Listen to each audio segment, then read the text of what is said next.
Ladies and gentlemen, we are about to start.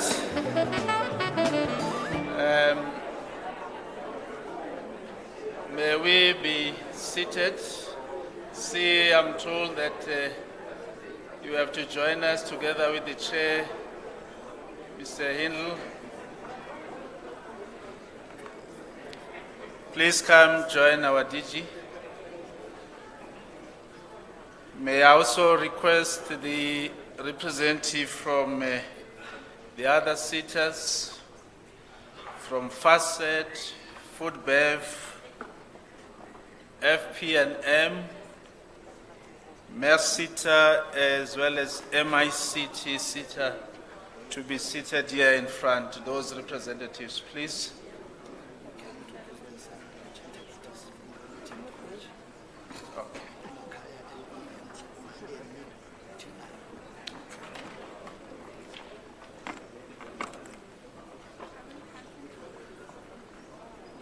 All right, may we please request all those that are still outside, if you can just call them to come inside so that we can start. And on that note, ladies and gentlemen, may I kindly request that we rise for the national anthem.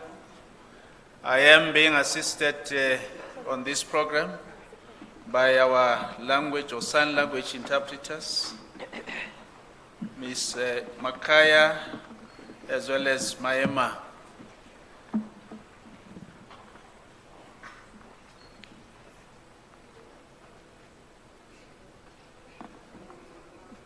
All right, may I be assisted with the national anthem?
seated. I will now request, as we proceed with our program, my name is Sam Zung. I'll be directing the program today. May I request the guidance from our safety officer to do a quick safety check for us. Over to you, sir.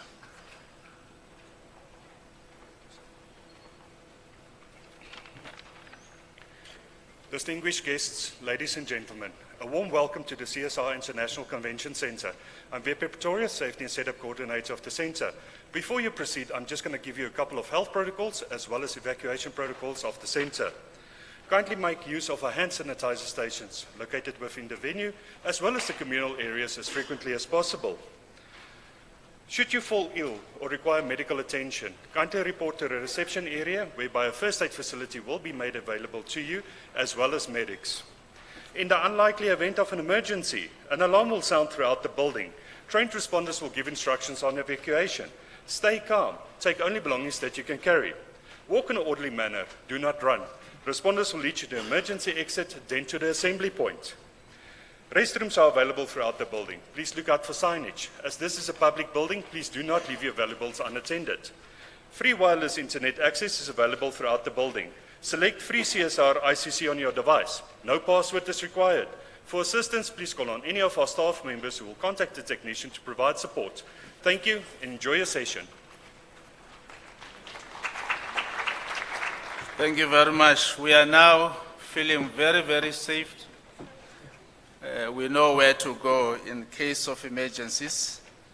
Ladies and gentlemen, it gives me a great pleasure to welcome all of you to this holistic digitization and technological infrastructure advancement, research and development event that we are launching today. Let's give all ourselves a big round of applause, ladies and gentlemen. I can now attest, DG, that we now have the volunteers of digitization in our sector, and all of these people that are here are just going to go out and make sure that all our institutions are digitalized indeed. Ladies and gentlemen, without any further ado, let me acknowledge, even though in absentia, the Honorable Minister of Higher Education, Science and Innovation, Honorable Prof. Blade Zimande, his deputy, Honorable Butima Namela, our Director General of the Department of Higher Education and Training, Dr. Nkosinati Patrick Sishi, that is here with us today. Let's give him a round of applause. In our midst, ladies and gentlemen, we also have our senior managers, the members of ESCO, our deputy directors general that are here. I have seen the acting director general for skills, Mr. Mabuza Ngubane. I'm not sure where he's seated. If you may just raise your hand so that we can welcome. Oh, he's seated here. Mr. Ngubane, let's welcome him as well. We also have our acting CFO, Mr. Kens. That is the money man for the Department of Higher Education and Training.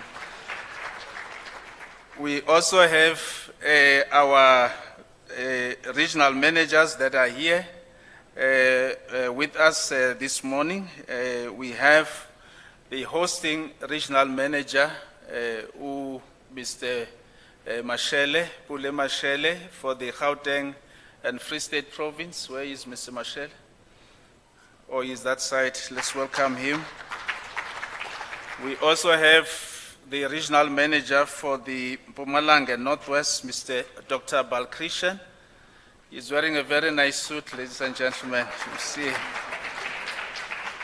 We also have in our midst Mr. Begi Ngubane, the regional manager of KZN.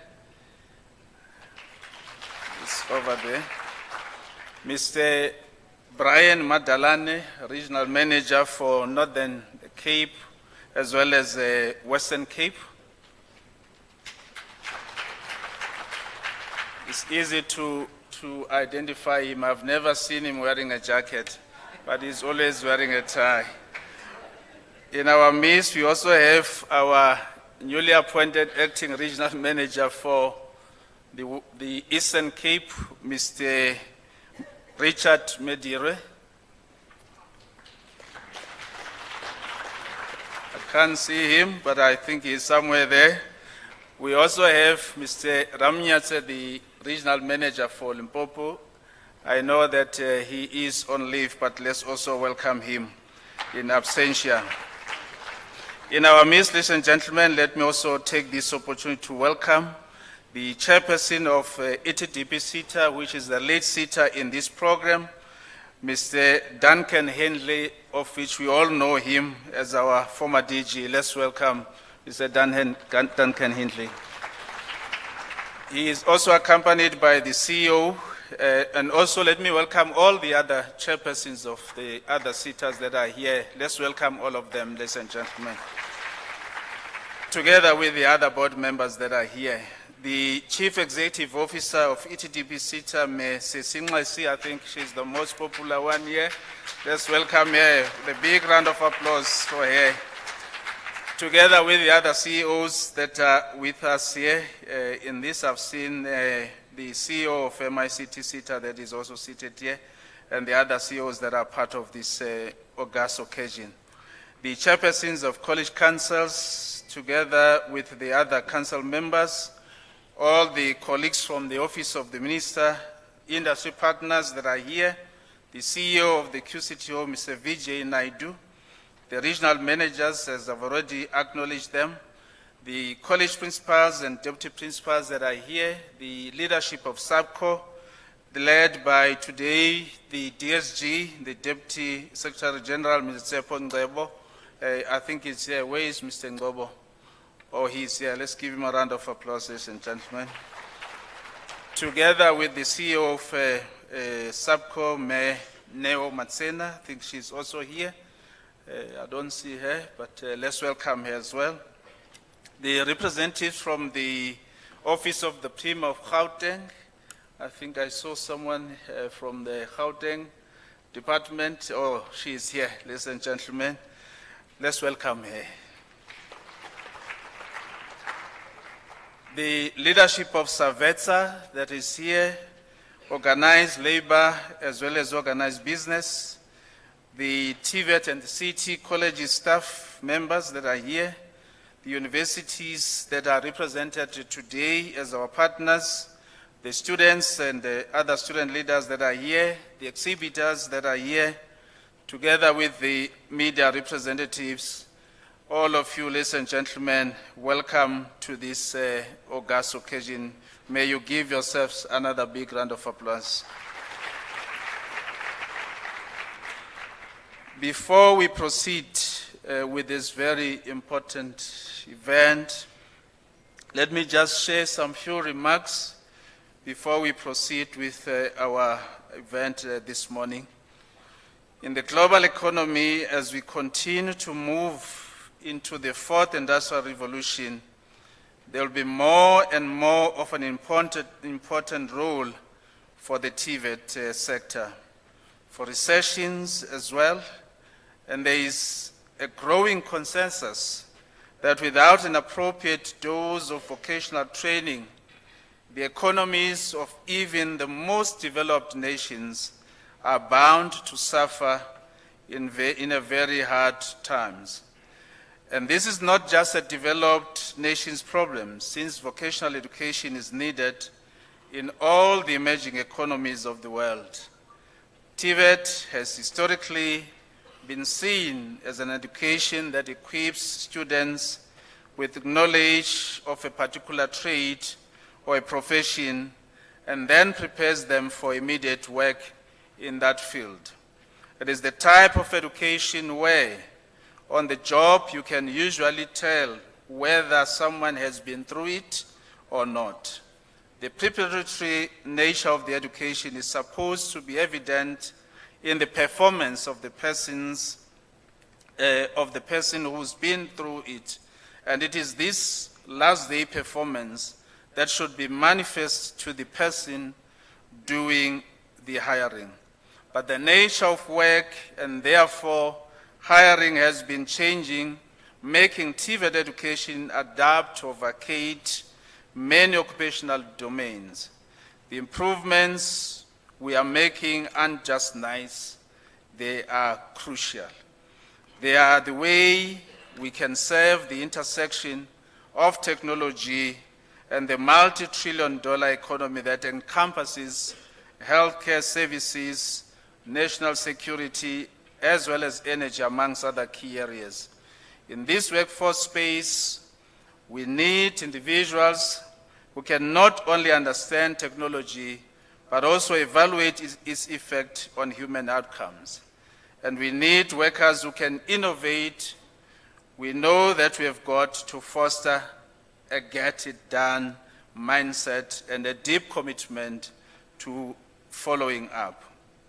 Today, we mark the first milestone of the CSIR mega projects that was recently launched about a week ago in Beachwood, cementing and fostering a closer collaboration amongst all our 21 CSIRs, and this is what we are witnessing today.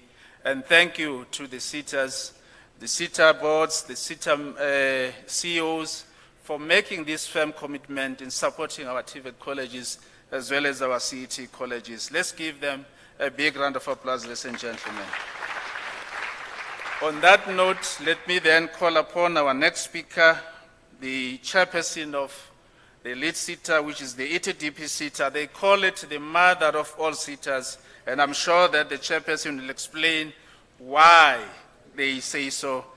Let's welcome on stage, ladies and gentlemen, Mr. Duncan Hindley. Over to you, sir. Thank you very much. Thank you very much, Program Director. I'm not so sure about the mother of all CSIRs, but just to acknowledge that, yes, indeed, all the other CSIRs, in fact, pay levies to the ETDP CSIR, because they are, so to a certain extent, we have that little bit of influence. But colleagues, good morning to you all, and greetings indeed. I think the Program Director has done a very good job of going through the attendance register, so I'm not going to repeat that in any way, but to recognize all protocol, thank you. But let me just say on the matter of attendance, Program Director and DG, I'm particularly excited to see the number of young people who are in the audience today. If we're going to achieve this thing that's on the program, it's not people with hair like me that are going to be doing it. It's young people that are going to be leading this. So it's really good to have you all here, and I do hope you will be part of this revolution, I think, that we're driving today. So greetings to you all, and as has been explained, I stand here today as a representative of all 21 of the CSIR chairpersons, and it's extraordinary pleasing to note that it's the second time in 2 weeks that we've had occasion as the CSIRs in a combined way to participate in this kind of event, this kind of thinking. The Program Director has referred to the CSIR Skills Conference that happened just 2 weeks ago. All 21 CSIRs participated here. Some of the CSIRs also participating here today really does, I think, set a very good platform for the future work of the CSIRs, perhaps a little bit late in our particular term as board members, but I think very much a platform for the future in the way that we're dealing with this. My role on the program, colleagues, is to try and explain why we're here, and it's a fairly simple answer. We're here to launch something, but before I say what it is, let me just say this isn't about launching an idea, a vague thought, and an intention to do something. With due respect, it's not here to launch an election promise of any sort. This is, in fact, to launch something that has already happened. It is on the ground. These centers are in our colleges around the country. It's hopefully assisting many of the college lecturers and students who I believe are here today as well, to try and individually keep pace with the changing world, and more importantly, to help our society keep pace with the changing world. Colleagues, the thing itself that we're launching, I'm afraid it's got a rather long name, and let me confess, I've already challenged the DG to try and find a slightly easier name that we can talk about this thing and have a common understanding, and maybe if there are any suggestions today. But technically at this stage, colleagues, it's the Holistic Digitization and Technological Infrastructure Advancement Research and Development Program. It's a combination of a number of things, and I'm very happy to say it's very much in line, firstly, with what the Minister encouraged the SETAs to do at the Skills Conference. He emphasized, of course, the issue of cooperation. He emphasized the digitization of the work that is done. But most of all, the Minister said, provide the kind of infrastructure that is needed in order to deliver education and training. We can't teach, particularly the kind of skills we're talking about here, we can't deliver that under a tree. It's not going to happen. And SETAs need to make a part of ensuring that the infrastructure, both the bricks and mortar, the technological infrastructure, is indeed in place to help us get there. The work that we're doing is also in line with the recommendations of the Presidential Commission on 4IR, which made a number of important recommendations. It said invest in human capacity. That's what SETAs do. It said build infrastructure and own significant 4IR infrastructure.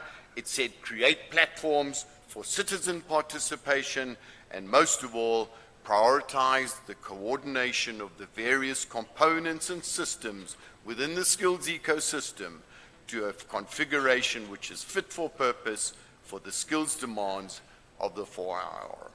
Colleagues, we certainly hope, as the ETDP SETA and as SETAs who are participating in this, we hope this investment in our 4IR, in our TVET and our CET colleges will indeed go some way towards implementing and responding to these recommendations.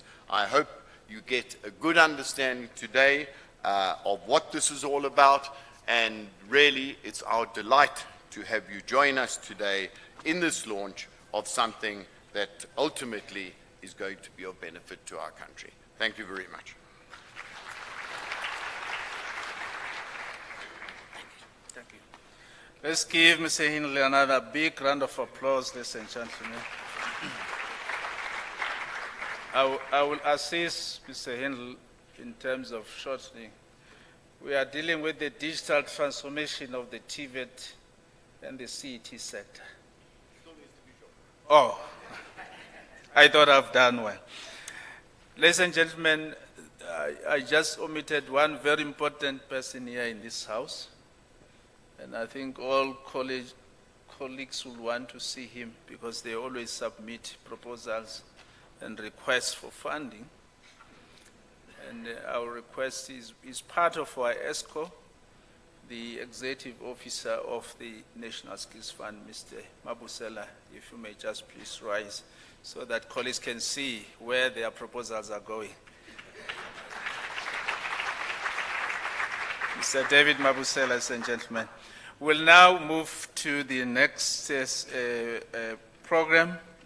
item on our program, which is the reflections on the 4IR journey that will be given to us by the respective CEOs, representative from the various SETAs that are listed on our program, starting with the mother of SETAs, the ETDP SETA. So it means if it's the mother of SETAs, this is the mother of the nation. Let's give you a round of applause.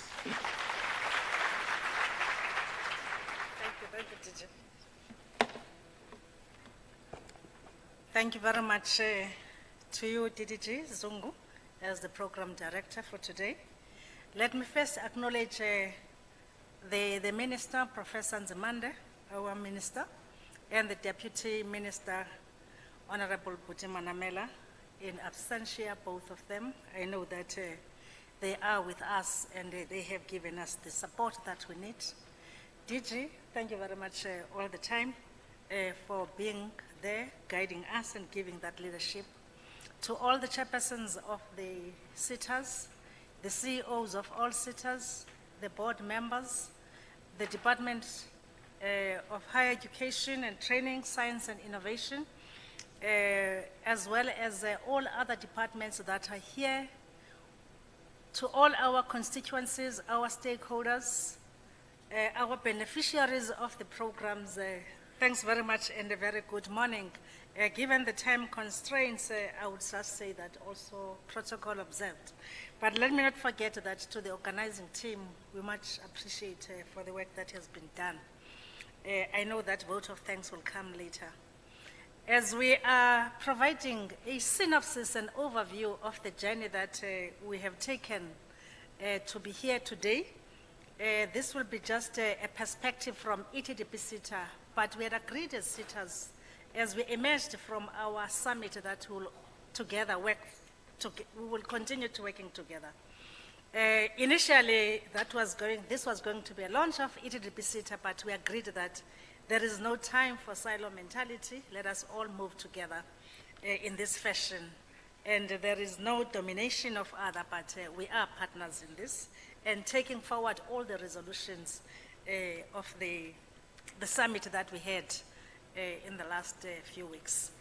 Just to tap and just quote the words of our president when he said that our prosperity, let me just open quote, our prosperity as a nation depends on our ability to take full advantage of rapid technological change. This means that there should be an urgent need to develop our capabilities in the areas of science, technology, and innovation.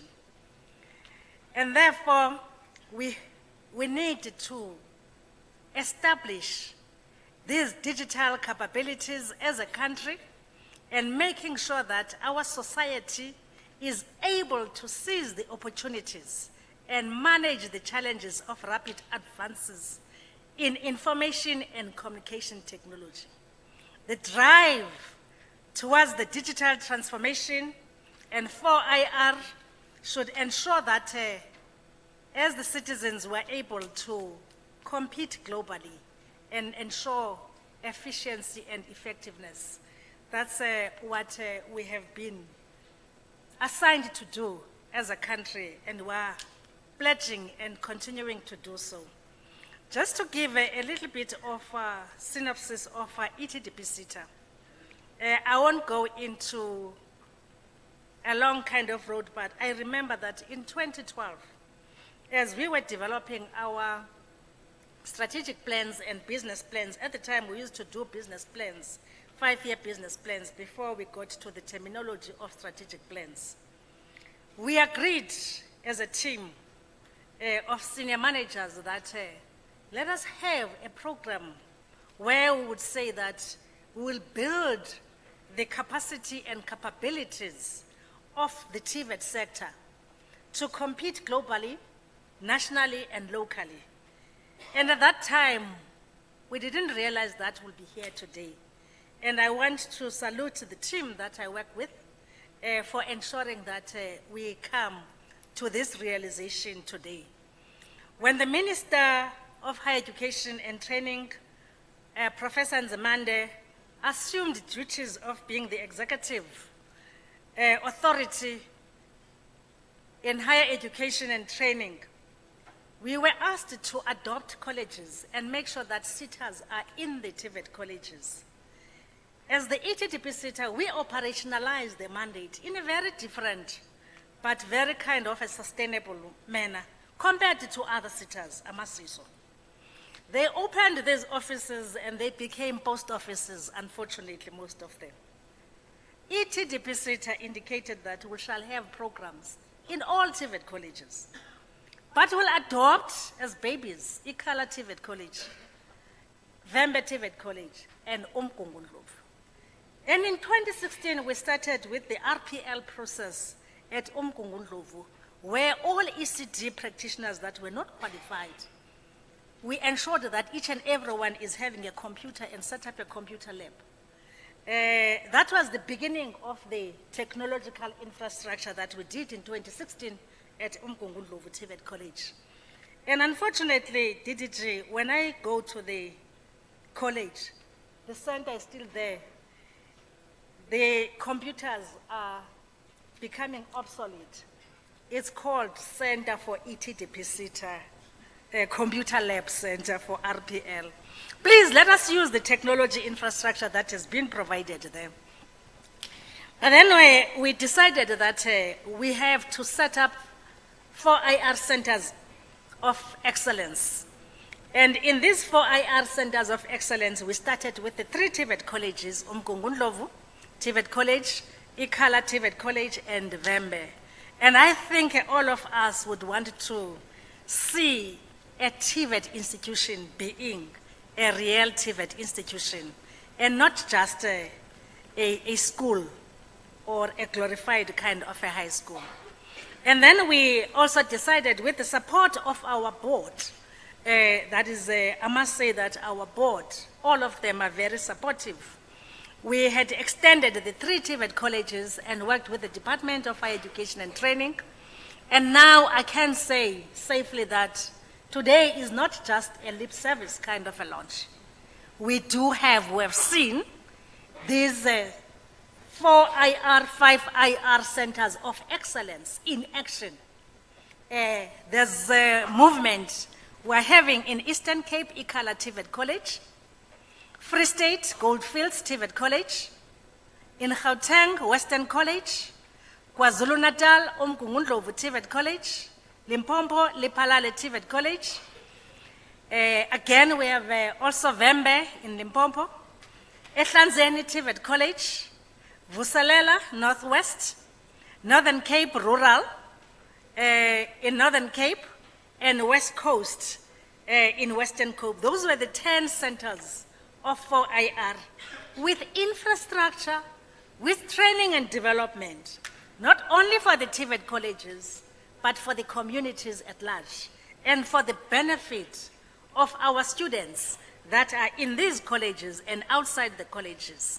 In order for us to realize the vision of the NDP 2030, as well as the vision of the white paper on post-school education and training.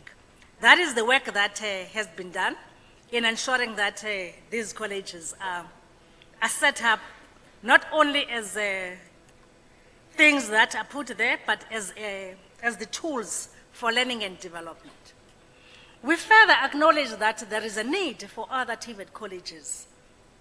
And then we extended again from 3 to 10 to 17. And added in Eastern Cape, East Cape Midlands, that will start very soon. Free State, Flavius Marega, TVET College. Free State again, Motewa, TVET College. KwaZulu-Natal, Elangeni, TVET College.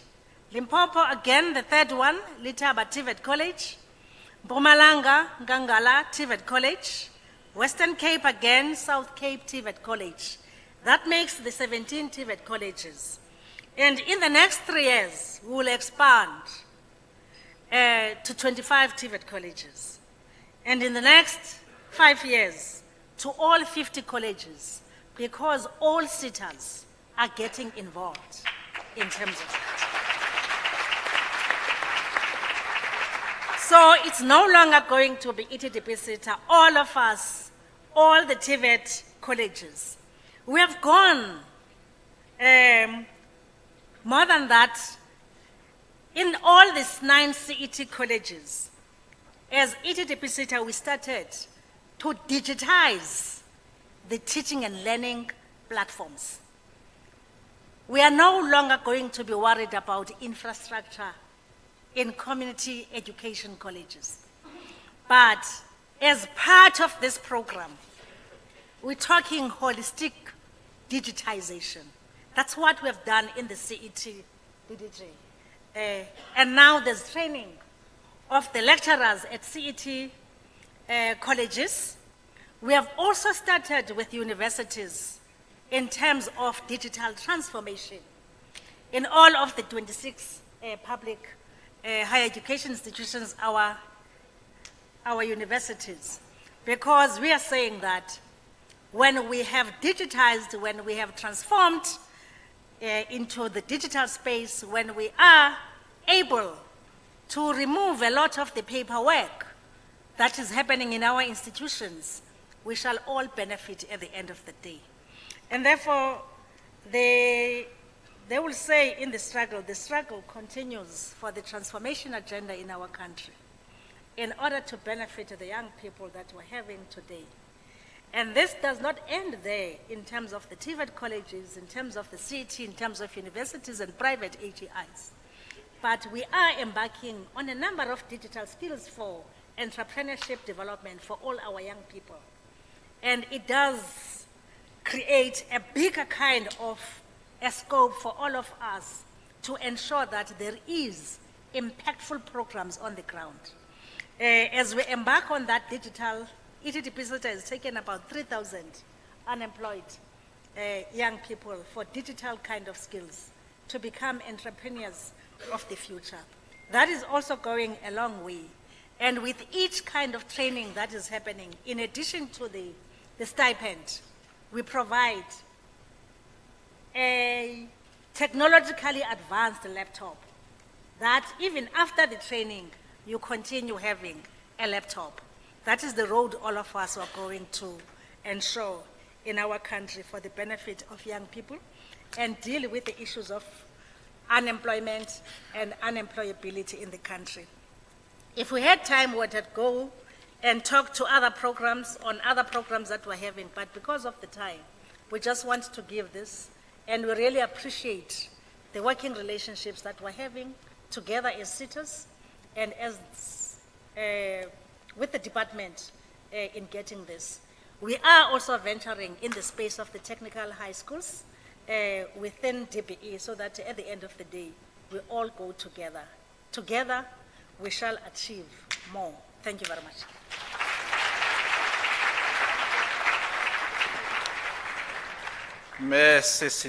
Let's give another big round of applause and thank you. Indeed, we're excited with these developments that are happening in our space, embracing technology in teaching and learning. And I think I do take your point, CEO, about the fact that we invest on infrastructure and the issues of making sure that we continue, changing and putting in new technology still remains a challenge. But I hope with this concerted effort, we are going to be able to also deal with those issues of computers that are becoming obsolete and be replaced. So thank you so much. And we hope that at some point, now I'm putting my own application,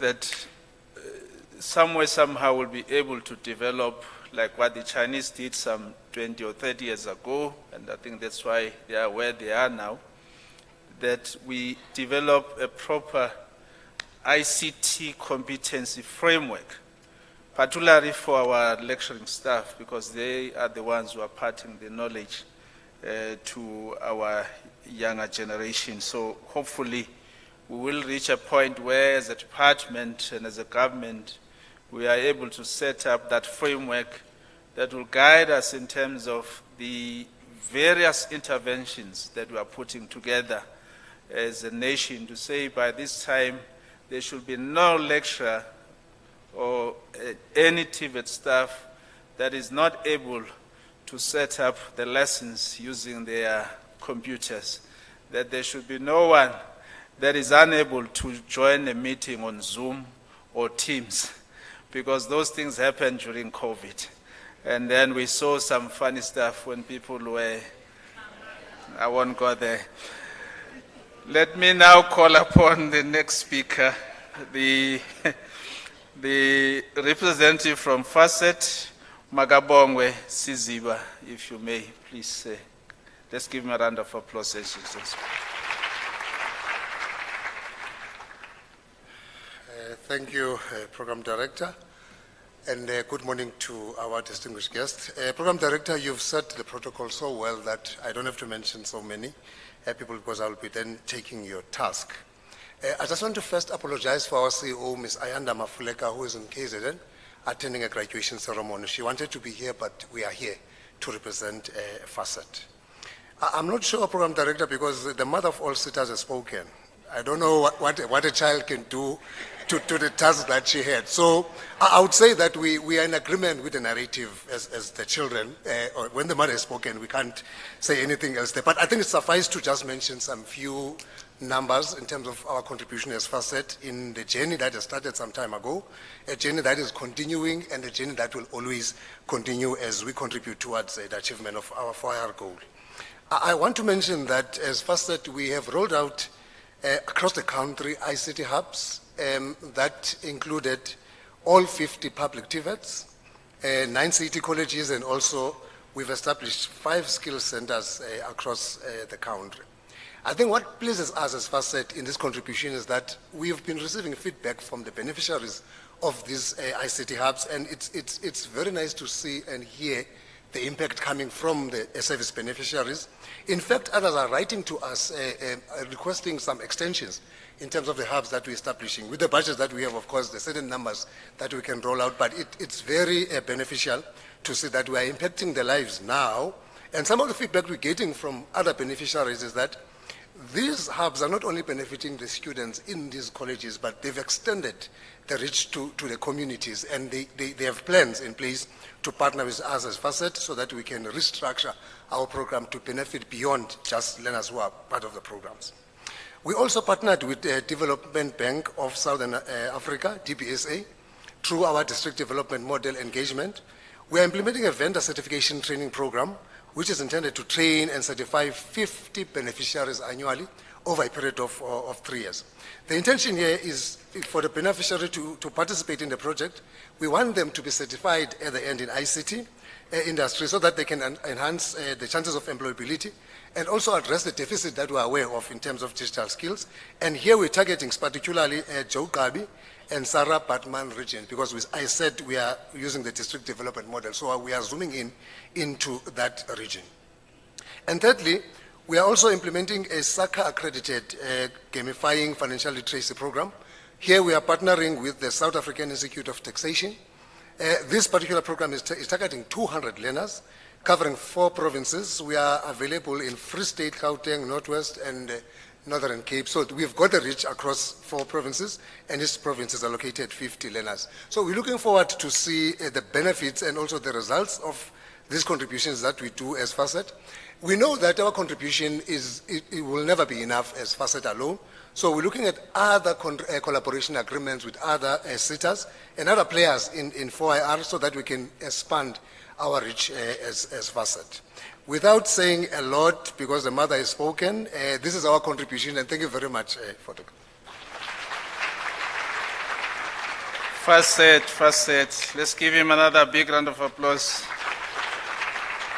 Mr. Siziba, I'm sitting here and I'm thinking, growing up in the rural settings, we never had a swimming pool. So we used to go to the rivers, and where we'll swim, it was called Isiziba. So I'm not sure if there's any relation, because if there is, it means you and I are related, because I am Manzini, so water. Same WhatsApp crew. The next speaker is Mr. Mgidi from the Food Bev. They also related somehow with Massita because they are all in the manufacturing. The only difference is that they manufacture food. Over to you, Mr. Mgidi. Let's give him a round of applause. Thanks, Program Chair. Since the mother of all the sitters have spoken, I will not do all the protocols because they've been done. In the interest of time, yes, of course, the protocols are observed. I will not go into that part. And I'm happy that emanating from the CETA summit, what I'm going to share is some of the things that we have already started as FoodBev CETA. But whilst the other two CETAs, they've already spoken much about the contribution, things that has been made in relation to 4IR. Chairperson will agree with me that one of the key things which we have all agreed to partner on is on the issue of research. Hence, my presentation briefly will be more into that element of research which has been commissioned by FoodBev CETA over the past year. And it is titled Linking 4IR Skills with Technical and Vocational Education and Training Qualifications. Because as we all know that it is important that as we venture into 4IR, we need to make sure that whatever interventions that we are doing with the TVET sector, but the qualifications that are being offered there, they should be relevant. So in terms of the introduction and background, Chairperson, it's important to note that the world has significantly transformed due to technological advancement, requiring the need for the workforce to adapt to these changes. So it is important that as we venture and going forward into 4IR, we must know that we adapt accordingly with what the world requires of us. The fourth industrial revolution has brought significant advances in computing, improved networks, and rapid quality improvements of manufacturing goods.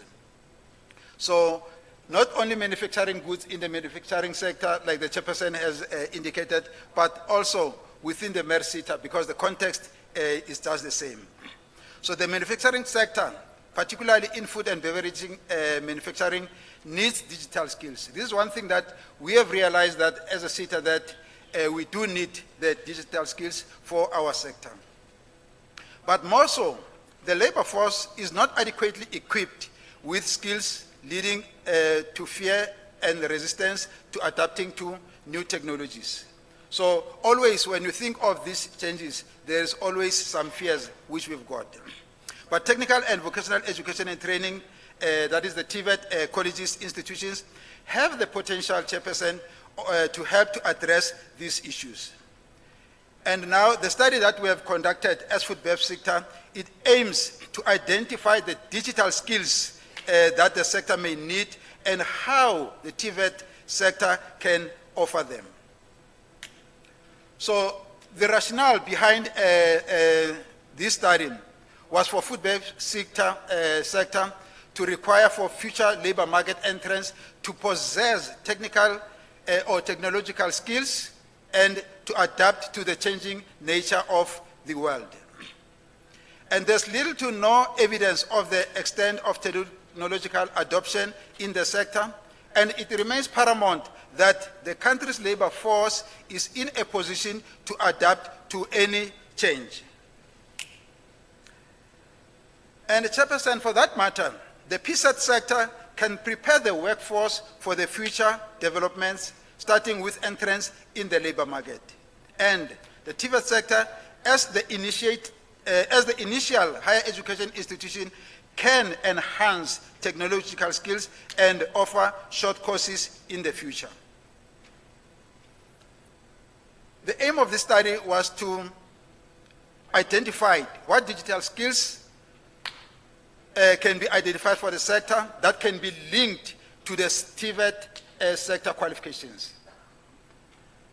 And by so doing, we'll be able to identify possible digital skills that the food and beverage sector, manufacturing sector may require.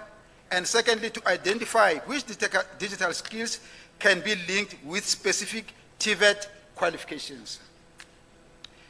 And on that note, this study had a literature, and in respect of the fourth industrial skills needs, we have identified that through the literature that 4IR skills or digital skills are crucial for employees to navigate the ever-changing technology-rich work environment. Secondly, as work becomes more customized, expectations for individual worker skills levels have risen, making it important to understand the skills under discussion. And thirdly, the digital skills vary on a competence continuum ranging from beginner to advanced and specialized. And what is the role of the TVET colleges in South Africa in this context in respect of what I've just indicated? The TVET colleges in South Africa should aim to provide students with knowledge, practical skills, and applied vocational competence, and they were designed to function as an open learning system responsive to individual and community needs. And furthermore, literature has shown that there has been innovation and success against challenges across the African continent in the digitization of TVET. It is this challenge that we've got now and which I'm happy that we are pursuing jointly as CITAS. It is not only confined to South Africa, but it is there even in other countries in Africa. And I wouldn't go to the research methodology, but it was mainly through the mixed method, which integrates qualitative and quantitative approaches. Chair, I just want to share, Program Director, I want to share with you some of the things that have been found as a result of this study. One, we have checked in terms of 2021, 2022, and 2023, what were the skills gaps? And I must indicate that there's been a digital skills gap in respect of data science and data analytics, digital business analysis, digital marketing, digital project management across the different years. And the study also find out that actually there's a huge percentage which is a gap in respect of the qualifications that are being offered at the TVET colleges. So in respect of the results of this study, we have identified quite a number of qualifications which requires some digital skills. For instance, marketing management, which requires that it should have a component of digital project management and computer skills. The public management, N6 as a qualification, for instance, which also requires digital project management and computer skills, and quite a number of qualifications within the TVET, which require some improvement in terms of ensuring that they are aligned to digital skills. And there has been some challenges that has been experienced or through these studies. There are digital enablers and challenges that the TVET colleges are experiencing. The challenges that are experienced based on this study is that technological advanced TVET system skills are not there. DIVHET does not have a capacity development program for TVET lectures about programs that are in line with emerging technologies in different sectors of South African economy. And the TVET students experience significant challenges about technology adoption and also a lack of digital infrastructure. But what are the enablers which are there as we speak within the TVET sector? Lectures to access tools such as laptops, tablets, smartphones, WhatsApp, email, Microsoft would go a long way in building up the skills capacity. And the TVET lecture capacitation program, it's also important. Technological devices and digital infrastructure are important enablers in a TVET environment. And the TVET students must have access to advanced technological tools related to their qualifications.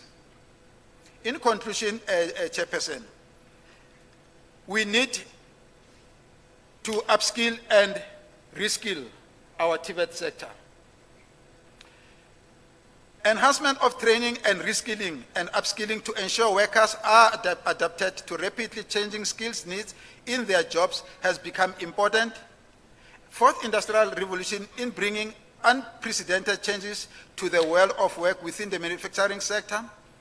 The study has also identified digital skills needed in the food and beverages manufacturing sector and links them to the TVET qualifications. And the paper also discusses the factors, challenges, and enablers of digitization in the TVET system.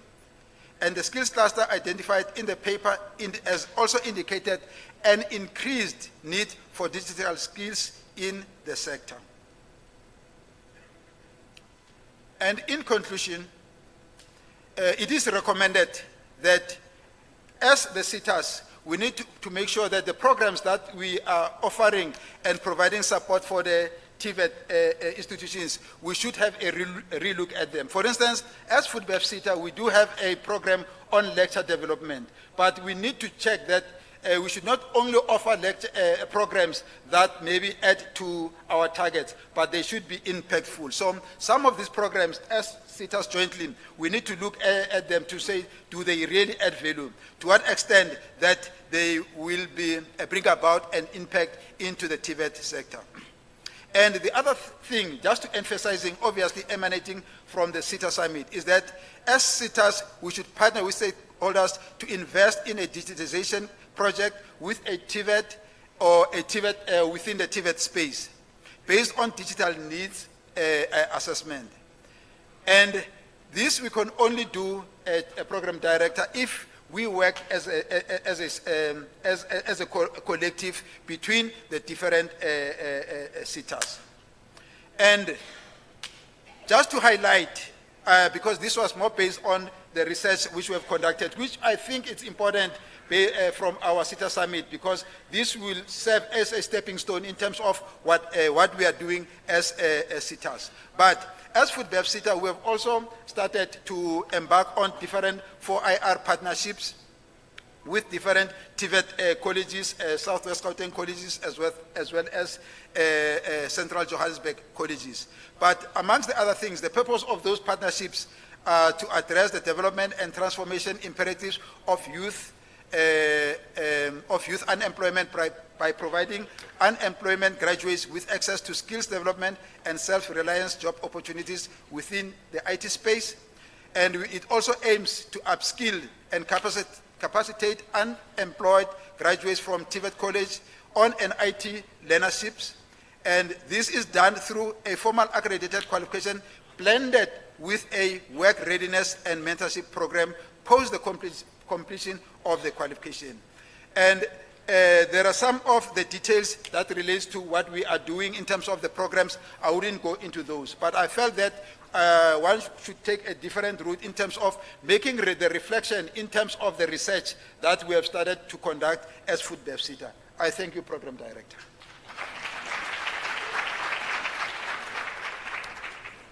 Mr. Mgidi, ladies and gentlemen, let's give him another round of applause. And I hope that you will share that study with us as a sector. And I like those recommendations that we have outlined. And I just want to check the House if there's anyone who is opposing these recommendations. Please raise your hand. If none, it means those recommendations are adopted by this House. Thank you so much. Let's give him a round of applause, ladies and gentlemen. Indeed, with FoodBev, I think you've now taken time that I would have given to MERS SITA. So because we are all from the manufacturing, I'm now left with two SITAs because I'm told that FPNM is not here. But we have MERS SITA and MIC SITA. So you have 5 minutes to share amongst yourselves as the last SITAs. But I know that MERS SITA will want to say more. Do we have a representative from FPNM? We do. Okay, let's have the representative from MERS SITA, from FPNM SITA. Let's give you a round of applause. Ladies and gentlemen, this is Ms. Kau, Sepati Sikau. Let's give you a round of applause. Good morning, Program Director, Let me acknowledge the Minister and the Deputy Minister, the DG. The mother has spoken, so I'm going to take the lead from my other siblings. My apologies for our esteemed CEO, Dr. Fellenyende. She has asked me to represent her. My name is Sipati Gao. I'm responsible for quality assurance at the FPM CSIR. I'm only going to touch base on what the mother did not speak about. For us as the FPM CSIR, in 2022, we funded and supported the establishment of the first Rural Innovation Center in KwaZulu-Natal, based in Richmond at the Indaleni Skills Center. The hub has a strong focus on clothing, textile, leather, and footwear industries, and includes the latest tools and technology that can be utilized in the space for additive manufacturing. The current center includes the following capabilities: the design space, manufacturing space, co-working facilities, high-tech maker space for CTFL sector, mixed-use space for training and workshops. The tools and technology included in the center is the 3D printers, laser cutting machine, recent printer, Apple Mac Mini for design. The progress that we have made today is to include support of 30 learners through an innovation and startup learner program for over 12-month period. The Innovation Hub, as we have it, for IR Integrated Center, we have expanded the current Innovation Hub into a larger integrated center that incorporates advanced fourth industrial revolution for IR tools and technology, which aims to provide access to innovation-related tools, information and resources, and is designed to empower people to become more innovative in problem solving, create opportunities for new businesses, create jobs, and tackle social issues in the community.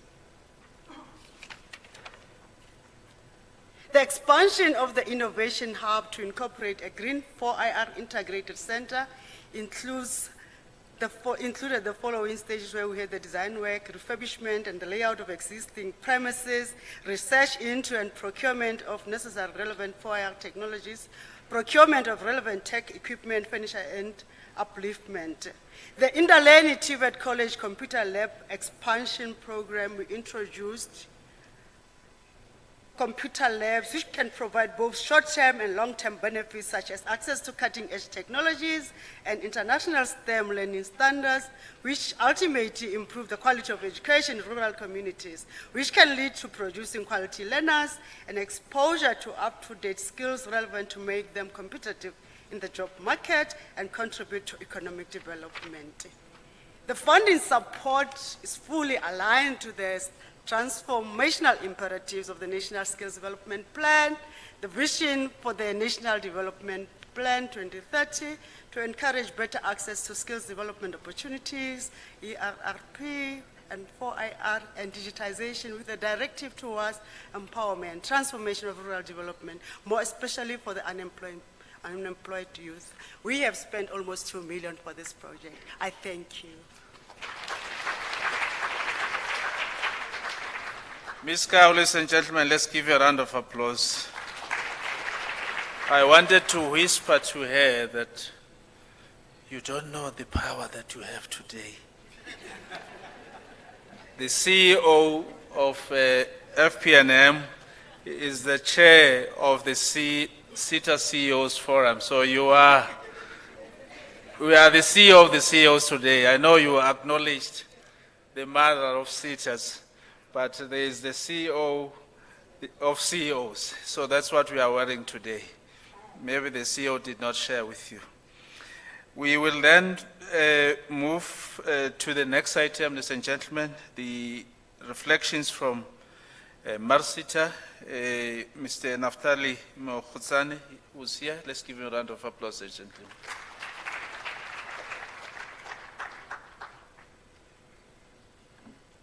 Thank you, Program Director. Good morning, ladies and gentlemen, all protocol observed.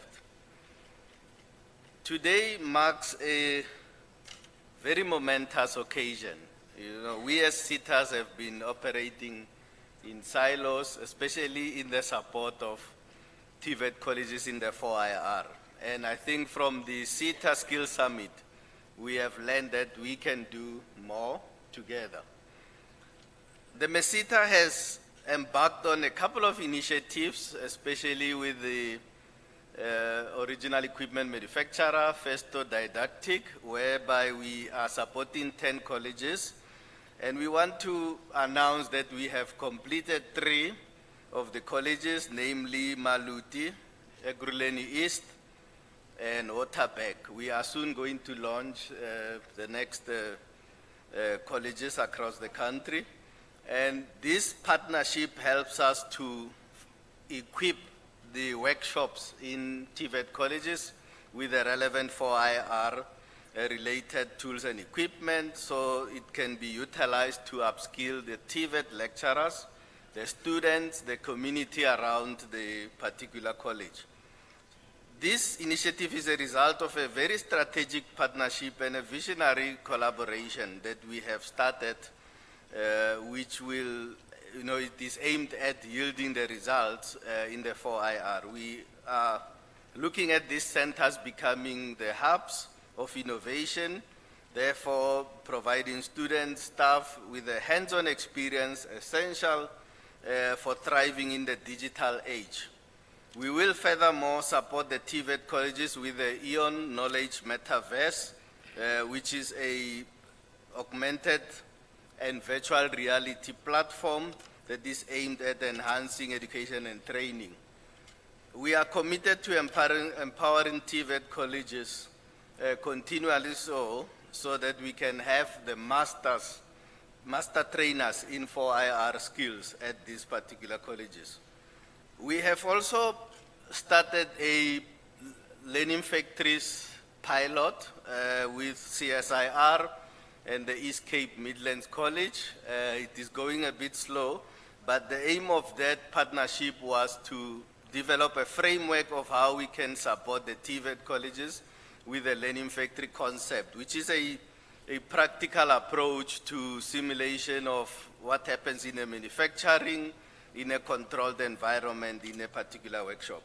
I would like to conclude by extending my heartfelt gratitude to all the partners, stakeholders, especially the department and the CETAs, who together saw the need to work together in a very critical digitalization pillar of the CETA collaboration. Together, we are not just preparing for the 4th industrial revolution, but we are leading and charging towards a future where innovation and excellence and opportunity are bound for all of us. Thank you. Mercita, let's give them another big round of applause. Very important one. Our young people are also exposed in the, the World Skills Championships where they compete with the rest of the world. And I think we appreciate the contribution that the CETAs are making in ensuring that our young people, when they go and compete, they don't get surprised with these fancy and advanced machines and they only see them when they get there. We really appreciate it, and I think let's give you another round of applause. Now we are on the very last reflection by the MICT CETA CEO, Mr. Matome Madibana. He has promised to only do 1 minute. Thanks very much, Program Director, DDG Zungu, colleagues present, our Honorable Minister in absentia, Dr. Blade Nzimande, our Honorable Deputy Minister, our humble DDG. DDG is present. I always say when I introduce myself to our DG, Dr. Sishi, I call him our humble DG. He's the most humblest of personalities, not so? Yes.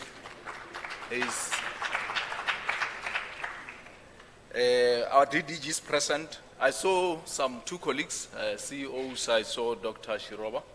I also saw Mr. Tibela, Cat Sita and Agri Sita. Colleagues who acknowledged, principals of various TVET colleges, including CETs. Esteemed colleagues, I saw a number of our stakeholders exhibiting. A beautiful morning indeed, to have a large crowd under one roof, motivated by one vision, and that is ensuring that we respond rapidly to the demand out there to ensure that our young people are appropriately skilled in this age that we are finding ourselves in, that is the artificial intelligence age. And ladies and gentlemen, this is a transformative step towards integrating advanced digital skills into our education system. The Honorable Minister of Higher Education, Dr. Blade Nzimande, in his address during past year's GovTech conference in Durban said, skills development must never be treated in isolation from innovation, that the two are inseparable, and if we are to make greater societal impact, we have to train and innovate. Ladies and gentlemen, the bar keeps going higher. AI, whether we like it or not, will replace repetitive, tedious, or monotonous jobs. And the reality is that it's here to stay. It's going to change the world more than anything in the history of humankind, and we've got to be ready for a world never seen before. This radical shift, ladies and gentlemen, will have implications for skills. Now the question is, how do we assist our people, particularly young people, to build new skills?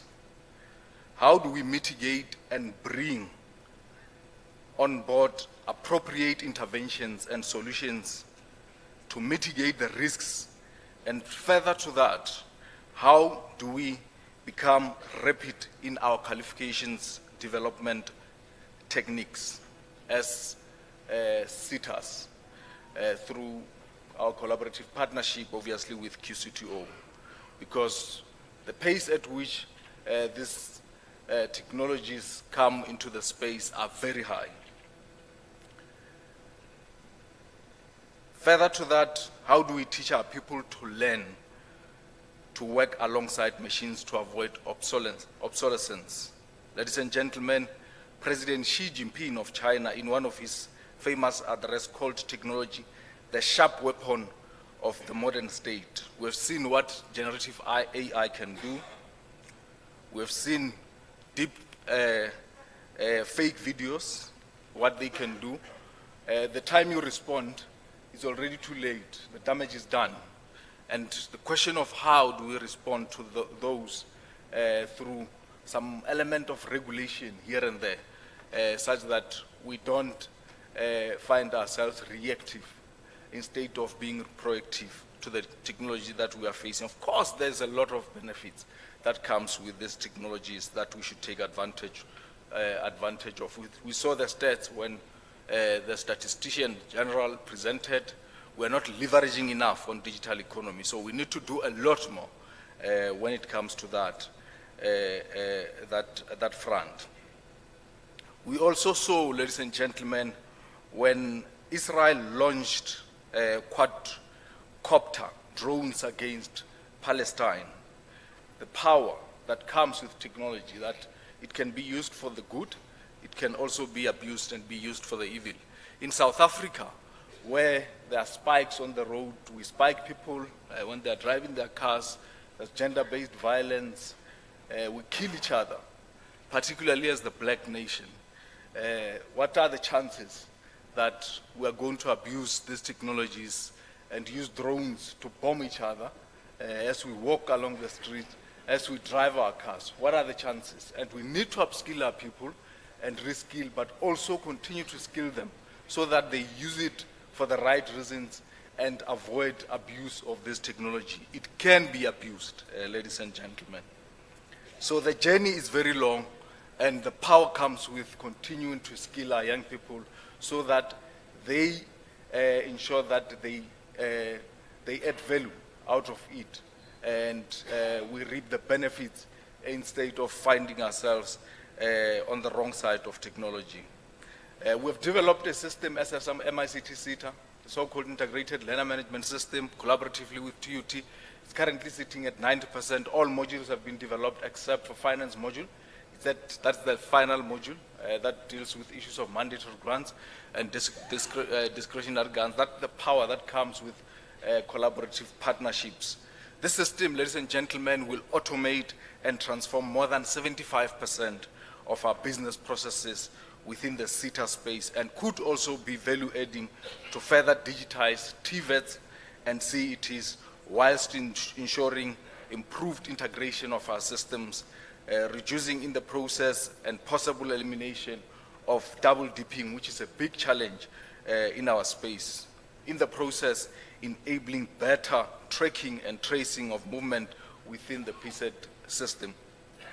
We'll continue, ladies and gentlemen, through our collaborative efforts to invest in research that will culminate not only in innovation, but also provision of much needed industry-informed 21st century curriculum. Hence, to date, since 2022, we have developed with QCTO and the industry a total of 54 IR-aligned qualifications ranging from AI developer, cyber security, Internet of Things, cell phone and mobile devices repairs, Python programming, systems development, virtual reality, fiber optic network, design thinking, data science, drone technician, blockchain, 3D printing, etc. And we urge our young people to take advantage of these short skills where you have taken up programs or degree that is not responsive to the current dictates that goes with artificial intelligence. Make a sharp U-turn and reskill accordingly and take up these programs that really talk to what the industry requires. We have got some learners who studied cybersecurity recently. Almost all of them were appointed. Some of them were even appointed by CSIR after having completed cybersecurity short programs. So encourage our young people to take up programs that really respond to the current dictates instead of going the conventional route that is not responsive, but aggravating the current challenge that we are sitting with of unemployment that is very high, actually abnormally high. We are the highest in the world.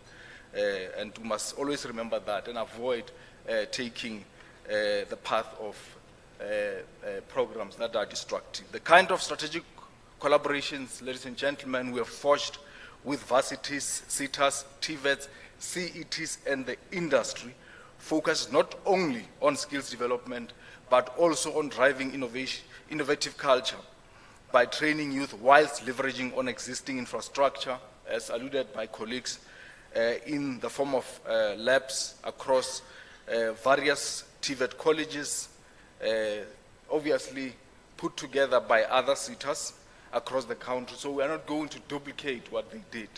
We're going to take it to the next level by ensuring that we train our TVET college lecturers and young people in those labs collaboratively with the industry, our strategic partners, and we'll be taking advantage of what's already there and making full use of it, like we are doing with FACET on 4IR programs funded in 4 provinces as we continue massifying digital skills. We have managed to assist a total of 568 graduates to establish own cooperatives for the past 2 financial years deliberately to have more startups coming into the space. And ladies and gentlemen, our commitment to innovation is reflected in successful ventures such as the near completion, like I alluded to, the integrated learner management system with TUT and the TVET College SETA Times website, which is developed by University of Limpopo. Limpopo University is a rural university. It has developed a website that will be launched soon called TVET College SETA website. It's complete. developed collaboratively with MICT-SETA. There's e-recruitment solution currently under development by Vaal University of Technology, MICT-SETA intranet with University of Johannesburg, knowledge and information management plan taken care of by Durban University of Technology, cybersecurity plan and enterprise architecture, and ICT master plan by Cape Peninsula University of Technology. There's career hub that is currently being developed by TUT.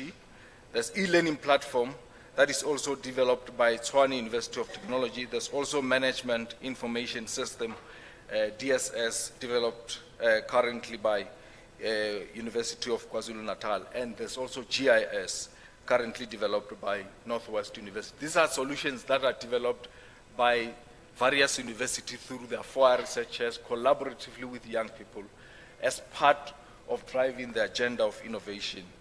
These are key projects, ladies and gentlemen, that demonstrate the capacity of the state and that innovation is possible if we work as a team and complement each other. Ladies and gentlemen, we're crafting a future where every citizen, regardless of where they are geographically, is to be empowered by technology and must eventually reap the benefits that comes with digital economy.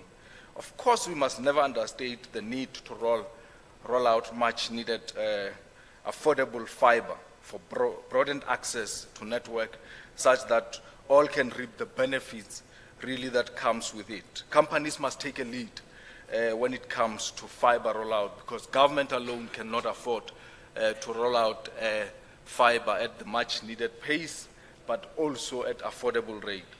Thank you for your commitment, ladies and gentlemen, and partnership as we usher in this new era of exciting learning and innovation with AI and machine learning as the catalyst for transformation of the landscape. Early childhood exposure is at the center, is the ultimate answer so that no one is disenfranchised or left behind in respect of the benefits that comes with digital economy. Thanks very much, Chair. Mr. Matome Madibana, the CEO of MICT-SETA. Let's give another round of applause for him. I know, ladies and gentlemen, we are not doing well in terms of time. I hope that our next speakers are going to assist us in that. But I was fascinated, Mr. Madibana, with the developments in relation to the drone technology. I know that Vembe TVET College, in terms of the drone technology, Mr. Susha, they are one of our top colleges. But I'm also not surprised that much because in the primitive days, there was the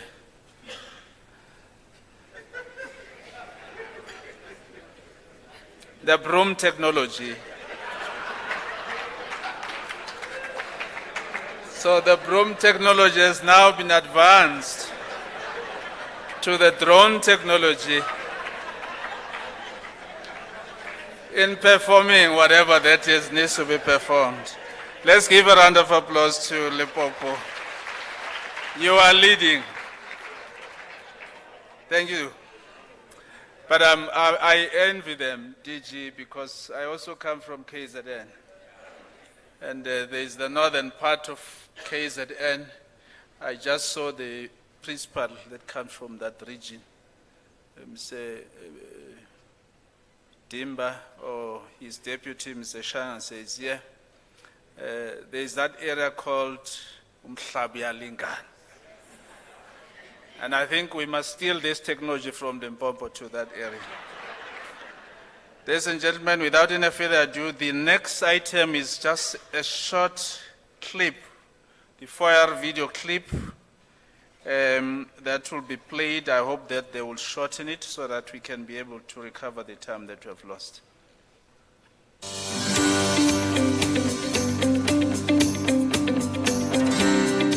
This has not just started overnight. We had a long journey that has taken us to where we are today. As DIGITISATION, we had worked with the University of Johannesburg and established a research chair on pop industrial revolution. because we didn't want to do things haphazardly. And then the research chair shared the information with all TVET colleges in terms of the theory, the research, the findings that needed to be in place. And when we decided to look into supporting the TVET colleges, we started with the 3 TVET colleges that have been adopted by the DIGITISATION as part of the sector. Veme, Pikala, and Umkumundo TVET colleges. But today I must say that we have gone to 10 TVET colleges. Ehlanzeni Goldfields, Ikala, Lipalale, Northern Cape, Eben, Umkumundo, Busalela, West Coast, and West Core, including Glenda. These are the TVET colleges that we expect to see the same and more, but this is the beginning of the process. We are committed to ensuring that we don't just develop laboratories, we go into bigger plants and making sure that a skills revolution becomes a reality.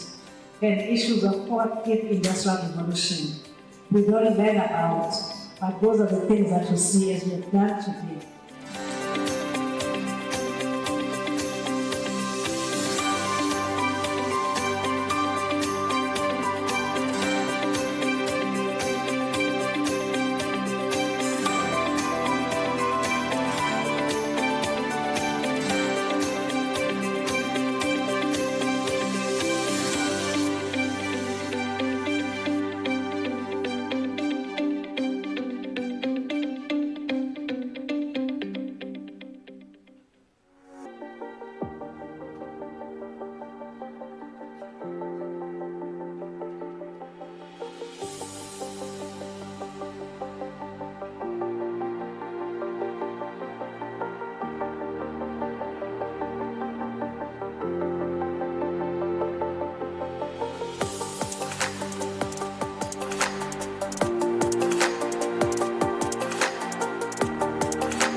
again. Thank you very much. Let's give a big round of applause to the institutions.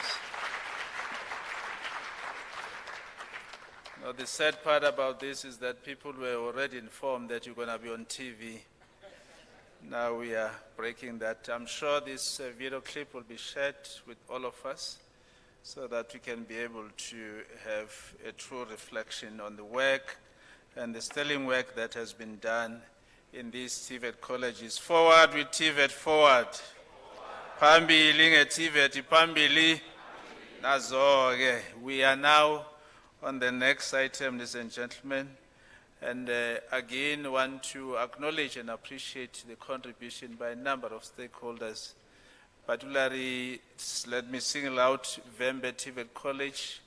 The interpreters that we are seeing here are from Vembe TVET College. Let's give him a big round of applause. Angimbono principal, where is the principal of Vembe? Where is she? There, let's give her a big round of applause. Malibongwe. Igama lamakhosikazi. The DSG of SAPCO, Mr. Ngobo, please, on the next item. Let's give him another round of applause.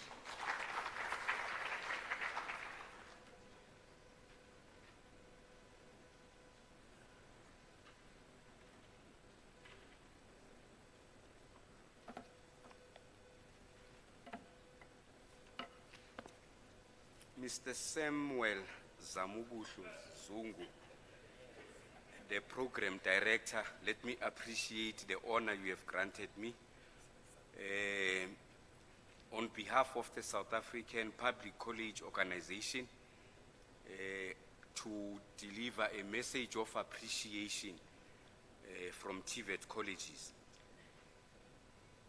Let me also recognize in absentia the presence of our Minister, Dr. Blayton Zimande, the Director General, Dr. Nkosinathi Sishi. DDG is present today, led by Mr. Zungu. I must also single out on regional managers who are present here today, Dr. Nick Balkrishan, who has really driven us as the working committee and also the committee that saw the delivery of what we are doing today. And the support, the never-ending support of Mr. Situsha, my fellow colleagues, college principal Otisha Abakulu, together with your management team and staff, CET college principals present, private companies that are invited, and exhibitors, students and learners, I recognize you all. As it has been indicated, I'm the Deputy Secretary General of SACPO, also the principal at Western TVET College. I stand before you representing SACPO. Our president, Mrs. Dipulane Putsisi, could not be here because of challenges at her college. As Public TVET College, we want to express our heartfelt gratitude for the generous funding support for our 4 IR centers of excellent infrastructure. Your investment in our initiatives has enabled us to successfully implement the new NCV programs on robotics, which has currently over 400 enrollment in the colleges that benefited from the initiatives. These colleges now have state-of-the-art 3D printing machines that can make models of any kind and shapes. The one-button studio installed in various campuses of our colleges have assisted us with the delivery of lessons to masses without congregating them in one big venue.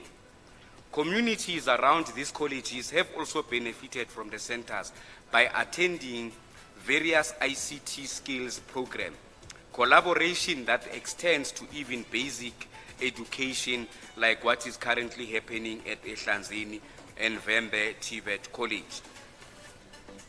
Your belief in our vision and contribution to our effort has left a lasting impact within the sector. We are thrilled to have you as a partner in our mission to make TVET colleges institution of choice. In 1994, Mr. Steve Tswete, who became the first minister of sports, arts and recreation. It was called then Sports of Recreation in the new democratic government of South Africa. It was during his tenure that he mentioned that you cannot expect good swimmers, professional swimmers, to excel in their trade without providing them with a swimming pool. This can be simulated to a swimming pool theory that Mr. Tswete made reference of. As TVET sector, we don't stand any chance if we don't have this state-of-the-art infrastructure before us. The students that the DDG has mentioned who are going to be competing in France needs these skills, needs this swimming pool for them to excel. You cannot just sleep in a bed and do this and expect that you will be a good swimmer. So, and Mr. Tswete, by the way, he was very synonymous. He was called Mr. Fix It. Whenever there were problems, you will call him, he will come and fix it. So I really want to say, as the sitters, as the funders that has assisted TVET colleges in this space, you are Mr. and Mix Fix It in the IT space. There is, of course, a call for more funding from other sitters and private providers to do more. Your seat shall go a long way in capacitating public TVET colleges. There is also a call for us as TVET colleges to be more agile and respond to this requirement. The survival and sustainability of TVET has never been more urgent and important than today. If we want to survive and not fall or fail like the typewriters as a result of the new technology, we need to repurpose and reposition colleges to respond to this requirement of the new and ever advancing technology. As colleges, we need to remember that the failure of some of us leaves a dent and a sour taste to potential funders. In short, I want to say, my fellow colleagues, let us grab the opportunity granted to us by sitters, remembering that when we fail to deliver on this project that affects the entire sector, we are failing as a sector. Yes, there are challenges in terms of from other colleges, including the funding, including the capacity of the lecturers and even staff that we have. But despite this, let us not fail on the mandate that is given to us. We know that it's not all colleges that have dedicated staff members like Julia Munangwa from Vembe TVET College, Gugu Matthews from Ehlanzeni, Dr. Shole from Vuselela, Kelvin Mlauzi from Lipalale, just to mention a few. There is one area that needs serious attention, DG, today. Yeah, this includes the salaries that we pay to our staff. Because as soon as we train them and they become advanced, one of the staff members who was just on this video from Western TVET College has been taken by private sector because they can be able to offer more. This also includes, DG, the salaries of CEOs of college principals. We also welcome the funding of the new 7 TVET colleges that have been recently funded. The CEO has also mentioned this. Lastly, Program Director, on behalf of colleges that benefited, we want to thank the funders from the bottom of our bottoms for all the contributions. You are really Mr. and Mix Fix It. Please know that your contribution or investment will be used wisely, and will keep you updated on progress as TVET colleges. We are looking forward to sharing our achievement and positive impact of your funding within the next foreseeable future.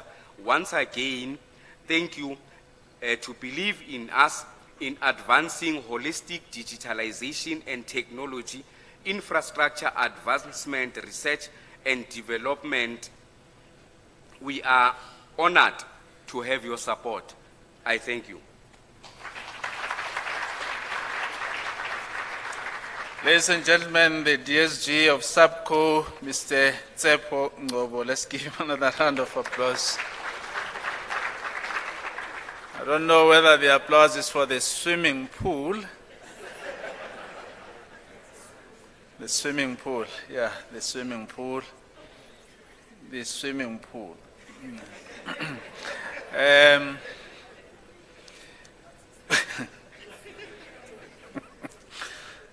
No, it's easy. I think the message is clear, including that of conditions of service. That's very important. Ladies and gentlemen, I think the next item, as we forge forward, will be the messages of appreciation from the beneficiaries, and starting with the DIGITISATION sponsored beneficiaries from Vembe TVET College. I will request them to just come closer so that we can. There is Rachel Nembaha. I hope I'm pronouncing correctly. It's Mr. Tusha that wrote here, so I can't read his handwriting.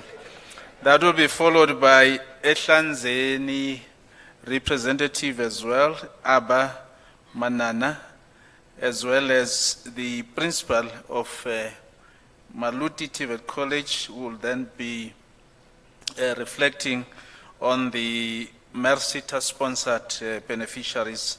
That will be the only principal that will come on stage. Let's welcome Ms. Rachel Nembaha from Vembe TVET College.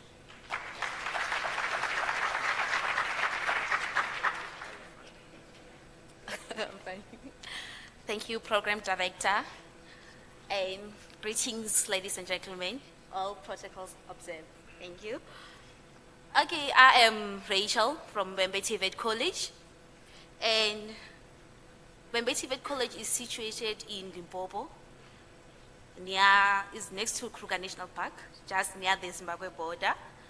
I'm saying this so that all of you can understand that I'm from the Daity dust, and from the dust to the robots, and from the robots to Durban World Skills Competition. And from there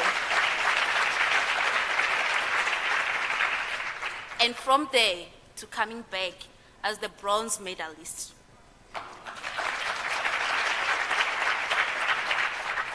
Everything that I'm saying wouldn't be possible if it wasn't for ETDP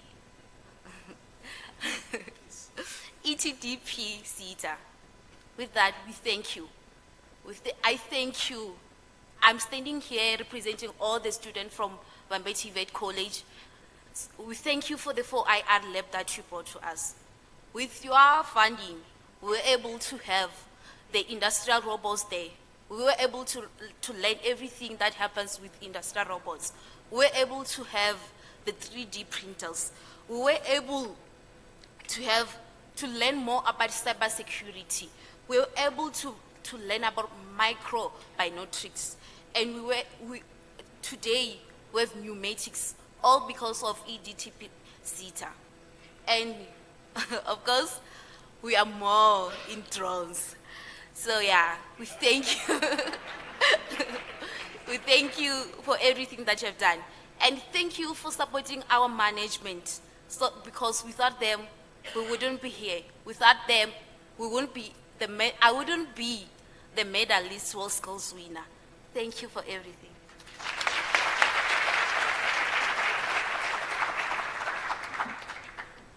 I greet you all. I hope I'm audible because this is the only volume. I am so very jealous of the previous speakers.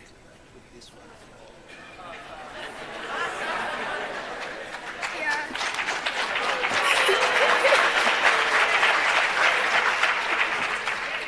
Yo, it must really suck to be me, eh? Yo. Anyway, I greet you all and I observe all protocols. My name is Abba Lindoguhle Manana. As I've said, this is the only volume that you're going to get. So please, try to listen attentively. and thank you in advance. My name is Aba Lindogushmanana. I am a former IT student, graduated from Ehlanzeni TVET College. I am here to stress the significance of the 4IR Center. Following my graduation in information technology and computer science, I found that my certificate wasn't sufficient enough to help me navigate the job market.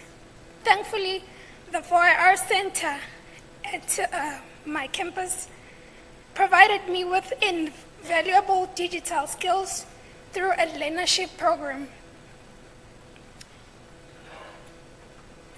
These skills encompassed new ventures, graphic design, animation, virtual reality, game development, and 3D modeling.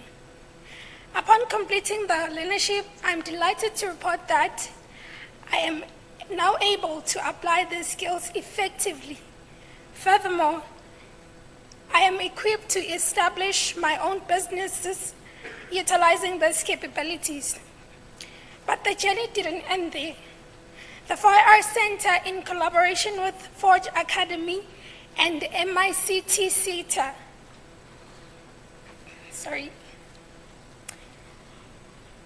offered additional skills programs covering areas such as cloud computing, introduction to 5G telecommunications, and IT fundamentals.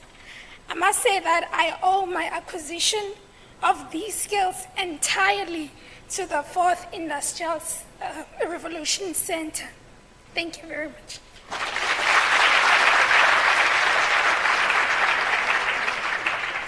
Let's give you another big round of applause. And I'm certain that through the use of AI, we can enhance that voice. Mr. Tsotetsi.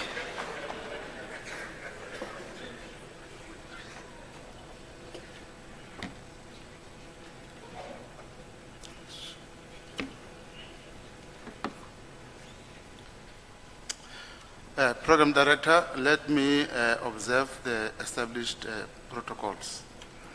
I stand here to bear testimony and deliver the message of appreciation from Maluti TVET College, which was as a result of the process of establishing the 4IR lab through MERSITA and FESTO funding during the period of COVID.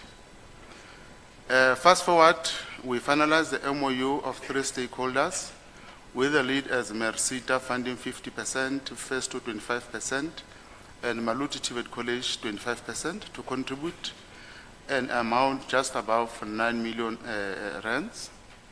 Preliminary meetings and discussions with MERSITA and FESTO took place on roughly quarterly basis.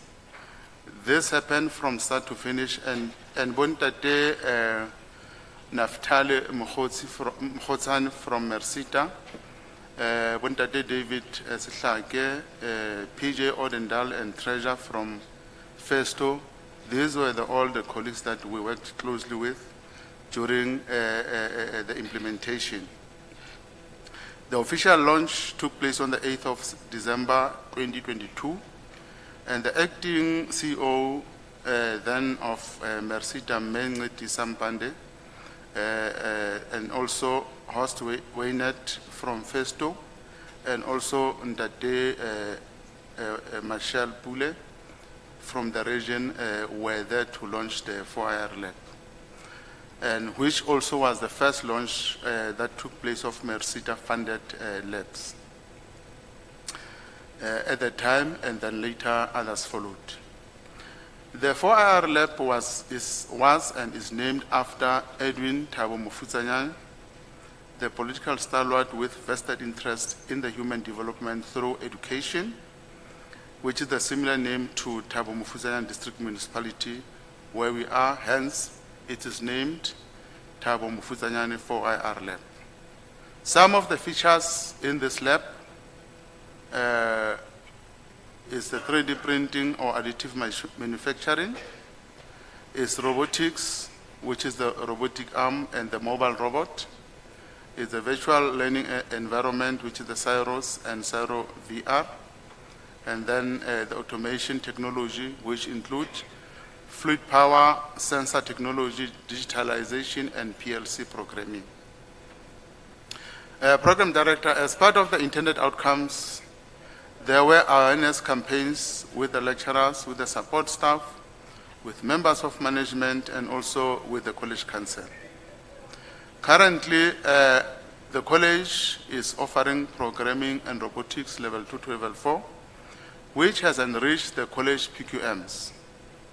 With the rural college background, which is in Kutadichava, in Kwakwa, Maluti is now able to advance the Science, Technology, and Innovation Digital Plan 2022 to 2023 in the digital skills to realize the digital economy. The Thabo Mofokeng 4R lab provides the necessary hands-on experience, knowledge, and skills whereby students are able to, one, to use the PCs or computers when programming the Raspberry Pi and other development boards, when prototyping and building the circuits, thus combining coding and hardware. And then secondly, the 3D printers are used to print customized parts that are required to build in actual prototypes. And thirdly, the PLCs are used in the process of learning automation and controlling the hardware by means of sequence instructions.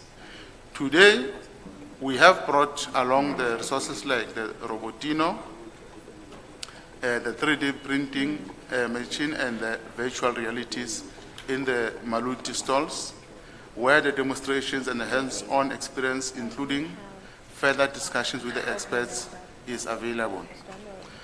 Furthermore, Program Director, there was a webinar in June 2023, which was organized by the China through Prof. Zhou Jin on lecturer digital learning and training, which I presented with the member partners of BRICS. And all this was made possible by drawing from the outcomes of this 4IR lab. The college was also able to capacitate its lecturers as a result. Also, principals and teachers from the feeder schools, different stakeholders have been through this Thabo Mofokeng 4IR lab as part of the awareness. Maluti TVET College stands to acknowledge the great and excellent work done by the SITAs, in particular MERSITA in the 4IR space, and the impact when industry like Festo is in partnership. The collaboration of MERSITA Festo is enjoyed by the college with the 4IR resources on a continuous basis. We therefore appreciate the investment done in this regard. We further appreciate the work that has been done by MERSITA with the Festo, not forgetting other SITAs that are constantly investing in our colleges, as it makes a huge impact and it improves our PQMs, preparing our graduates for the digital economy. I thank you.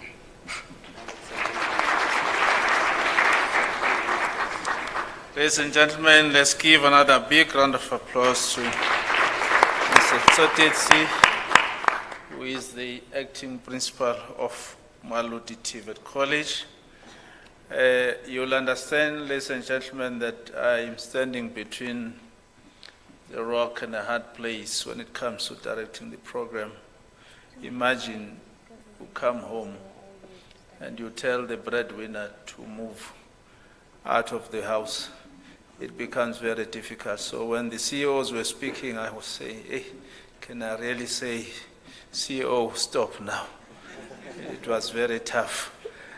Of course, with the reflections as well from the beneficiaries is also very difficult, because we are here to witness and also to reflect on the successes that we have already seen, that we are not just talking about something that is on a research paper somewhere, but we are talking about something that is already happening on the ground. So thank you very much to all the previous speakers. Let's give all of them a big round of applause. Ladies and gentlemen, I am again challenged because my next speaker, who was the keynote, somewhere, somehow, somebody decided to steal the keynote speaker. So now, the kind of event cannot call for a music item so that I can show how much talent I have to dance. Mr. Madalane, we will now be giving a big round of applause to our Director General for the Department of Higher Education and Training as he ascends the stage. Now, he is here. Let's give him a big round of applause. That's the major change. No, let's not be too commercial. Let's give him a round of applause.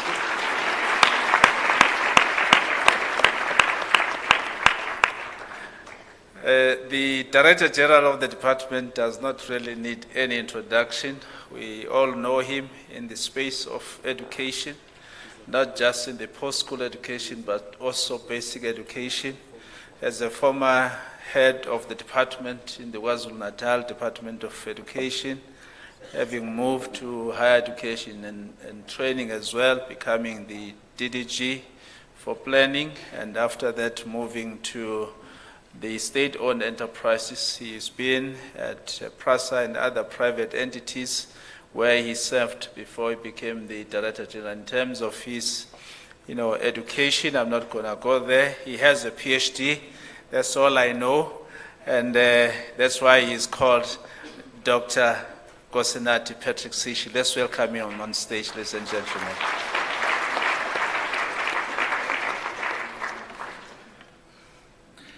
And his name is Samuel.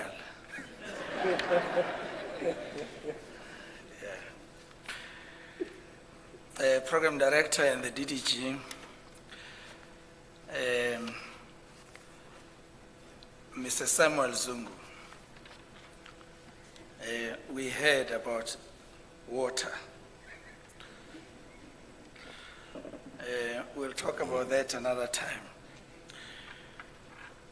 Honorable dignitaries present,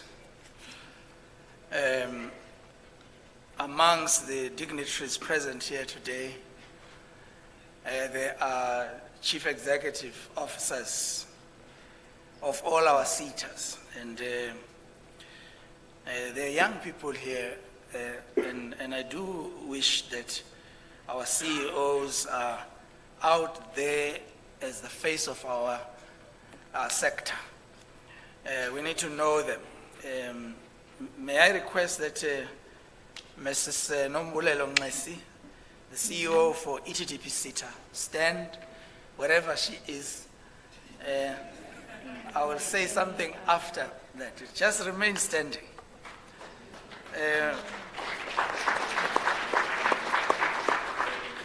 Ms. Buntle Lerumo, the PSETA CEO, may I request that you join her up here on stage. Ms. Mpho Mukapile, EW SETA, a very important SETA responsible for energy and water. There's no country, nothing will happen without this SETA. May I request the CEO to come forward? Dr. Feleng Yende, I'm aware that she's not here, but she's represented. But I wish to recognize her in her absence. Mr. Andy Lespengane, the acting CEO for the Services SETA. Please come forward. I can see where you are. Security, where are you?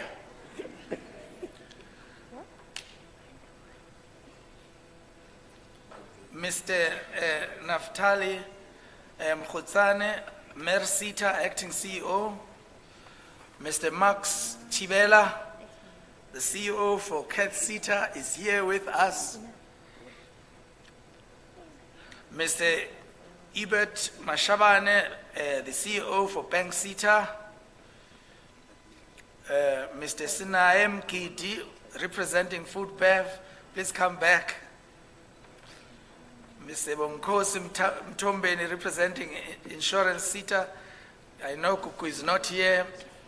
Mr. Sipo Shoba, representing WNR Sita, Matozi Ralushai, representing LG Sita, and our CEO for MICT Sita, Mr. Matome Matibana, who's addressed us here and given us a huge insight into MICT. I think the point, ladies and gentlemen, is not to, the point we want to make is that when we say we think that one of the lessons we've learned over time has been that where we are doing well,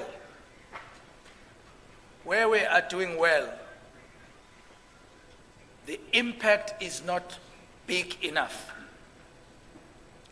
So what we've decided to do is to develop a strategy for working together, which means if we have resources allocated to us, we pool those resources together, identify mega projects so that society feels the impact of the work we are doing. Because out there, there's no English.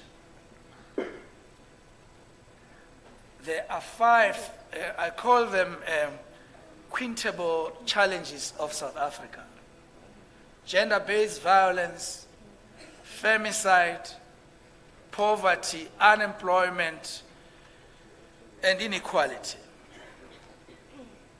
We are not going to make a dent in those areas if we operate in small little corners alone and using the resources that are shrinking daily with austerity measures having been introduced. And so the essence of today, even if you forget anything we say from this platform, please remember the essence of our message is that we have now decided. The list of people that are here could be longer if I were to include vice chancellors of our universities, principals of our TVET colleges, principals of our community education and training. And I call all practitioners who work with us in the post-school education and training system to try and make a difference to society. We rely on this leadership that is here in front. And for me to stand here as the DG of the department, I wish to take this opportunity to acknowledge the work that they are doing, to declare publicly our support to the work that they are doing. You know that in the last 2 weeks, these SITAs were organized what we call a summit at which they launched what we call mega projects. These mega projects are now big programs that are going to hopefully, with your support, going to make a difference out there. With 2.5 million young people that are in our institutions, it sounds like a lot. But if I tell you that there is 3.5 to 3.7 million young people sitting outside of education, not in any education, not in any form of training, not in any employment, it just does not work. Our country will not work under those circumstances. Today, we've called you to come here today and commit to you the speeches that they were making here were commitments. We have representing the chairpersons of CSIR, Mr. Duncan Hindle. Please, if you could come forward again, Mr. Hindle. Mr. Hindle is the former DG of education at a time when education was not basic and higher education. It was one single department of education. He was my DG at the time. And I'm glad that this system still can benefit from his wisdom and his leadership. We are saying today, with all other chairs of CSIRs that are not here, who were there last week when we were launching these programs, we are here for the first time launching what we call a holistic digitization and technology program that deals with a multiple number of areas. But this is just one strand of one of the 6 programs that we've launched last week. But what's important for us is to work together and to try and make a better and bigger impact. I believe this is the message the minister would have given us today. This is the minister's message, and also this is the deputy minister's message. A big round of applause for all of these ladies. Thank you, ladies and gentlemen. Thank you very much. Thank you.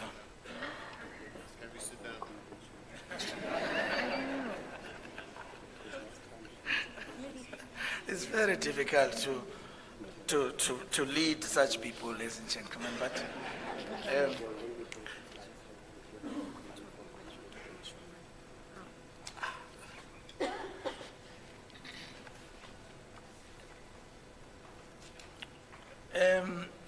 the mining sector is led by CEO Dr. Mashongwane. I have not seen him. I was told he's going to be here at some point. If he's here, wherever you are, sir, can you please stand? We'd like to acknowledge you. There he is, ladies and gentlemen. Thank you very much. Chairpersons of CSIR boards and college councils, industry partners, college principals, regional managers. Our regional managers are here. They've been introduced earlier, and they are the face of our department. And it is good to see them here, because in their offices located in all the provinces, if you walk into that office, you must get access to all of the services that we are providing in the department. I think I'm tempted to ask them to stand. All the regional managers. I'll call you by name if you're slow. Let's give them a big round of applause.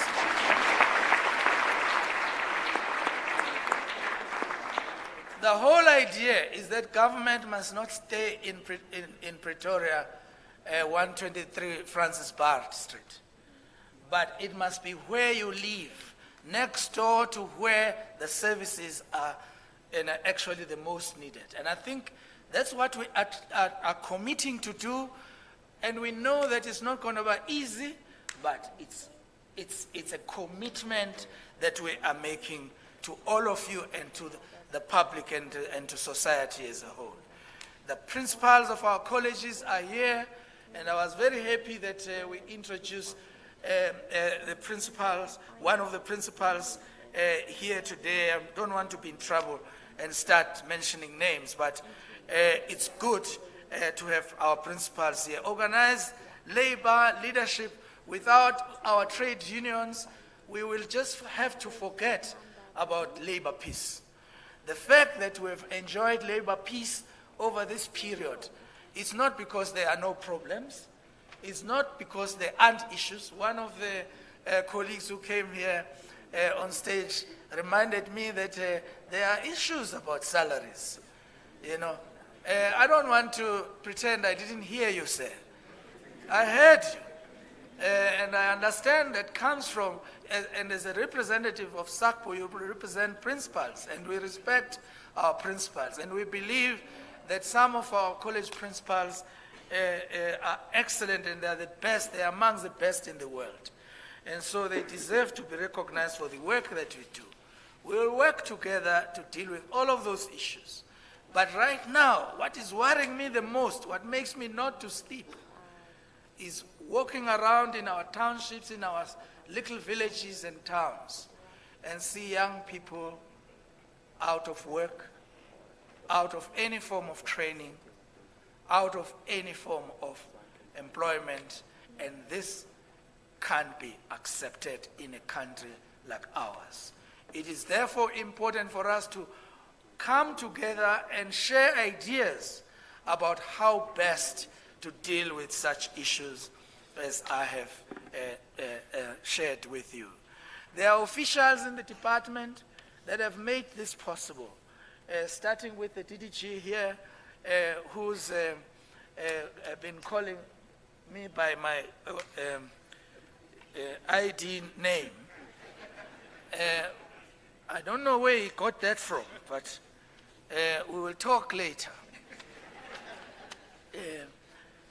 But he represents a number of DDGs that are out there supporting the minister, others supporting the deputy minister, because this time we are trying to spread ourselves as far as it is possible so that we make a bigger and better impact. But I wish to acknowledge them in their absence, because they are really, really the reason why we've made some progress that we have made, that we can talk about sitting here. There are also those who are the steering committee organizing this program. I wish to recognize you. Dumelang bagaetsho, molweni, sanibonani, good day, bon dia. It is with great pleasure for me to stand before you today to make a significant milestone in the evolution of our technical and TVET colleges, as we are on a journey towards a more digitally empowered future for our colleges in South Africa. Whilst I was discussing, and I think I was engaging the chair of ETDPC, that Mrs. Duncan Hindle, we're worried about some of the centers we've been building in the last number of years, and some colleges that are actually not, if we look at the numbers, we are not happy with them. And so there's still a lot of work that we need to do to say to our young people, look carefully at the programs that we are offering in these institutions. It can't be in a country like ours that we have some of these institutions that we have built with millions and millions of rands to have them still standing empty. And I think it is important. I can assure you, we do not build at these institutions. Right now, I've been launching, and we're about to launch about 12 more TVET college campuses. We've built 2 new universities, Salt Lake Universities, Mpumalanga University. We are planning to build, as from next year, 2 additional universities. And you can actually see we are expanding the post-school education and training system, because we do not wish to have any one of our young people in the country sitting without access to education. So as we gather here to launch the 4th Industrial Revolution projects funded by CSIR and other business partners, first we want to thank the CSIR for this contribution, but most importantly, it's not the money. It is their visibility and leadership that we want.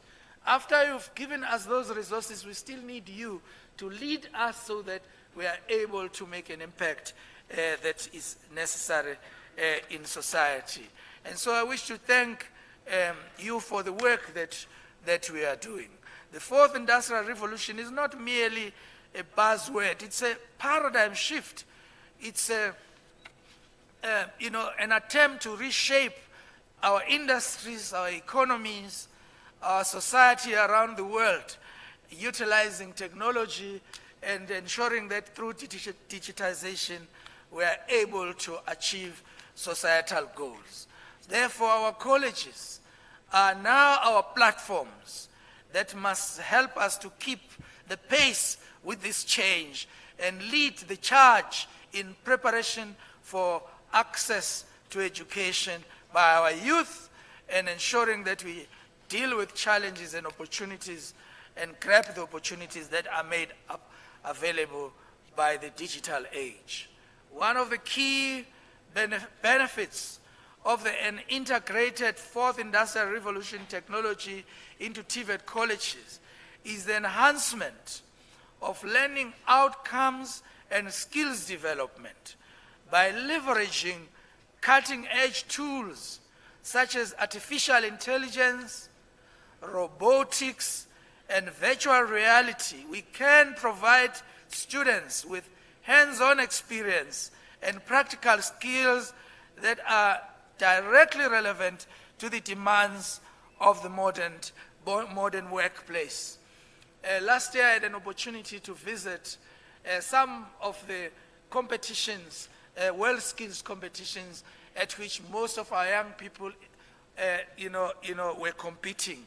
And well done to the sector for supporting our youngsters in doing so. Well done for organizing the South African competition. But we've got these young people that emerged as winners in those competitions.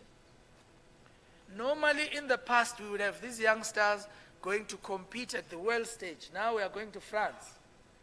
But I have not heard much about how we are preparing them for the world stage. They have won, that's fine. But that's not enough, as we have learned in previous world skills competitions. They need to be mentored, they need to be assisted, because their confidence will be crushed if they are launched into a global platform without proper support. May I request that all the colleagues that are involved in the World Skills Program assist us in this regard. It is very important, and I also take this opportunity because we've got CEOs here to please ask, keep asking difficult questions about the preparations towards this competition. It is really important to us that we do so, because if we are able to compete at a global stage and are able to make a mark as a country or as an education system, the esteem of our system out there as currency that is important for our qualifications. Your piece of certificate, your certificate is just a piece of paper if it is not recognized by employers out there, not only in our economy, but in all economies, especially global economies. So it's important that in a country like ours, with a smaller economy, we realize that if we were to deal with the issues of unemployment, it's important that we improve the quality of the training and development that we are giving, so that those exiting the system out to look for opportunities, because they come from an esteemed system, then their opportunities or the doors of learning shall keep opening for them. And it's important for me to say this. First and foremost, integrating fourth industrial revolution technologies into the curriculum can streamline and enhance the learning experience for students. Imagine a scenario where students can access interactive, personalized learning materials tailored to their individual needs and learning styles. If you are given an opportunity to experience this, I can assure you many of our young people can showcase many talents that can open up opportunities for even more of the youngsters in our economy. May I request that we take advantage of this stance that we have taken to say we're going to collaborate, a stance that says we are going to work together, we are going to pool the resources together. I spent time yesterday with the governor for the Reserve Bank, And he says to me, if we have any chance, if we've got any opportunity in our country to make a difference under such difficult economic conditions, it is about skills development. Go out there, do more than what we are doing. And I told him about our plans and so forth, but no one is impressed about plans. People want to see what you are going to do in the implementation of those plans. And therefore, it's not going to mean anything for us to stand here and speak English if it's not going to be visible what we are talking about in the experiences of those who are desperately in need of access to education and access to opportunities. Furthermore, the fourth industrial revolution can help us in teaching and even in assessing the work of our TVET colleges. Virtual reality simulations can provide students with hands-on experience in a safe and controlled environment.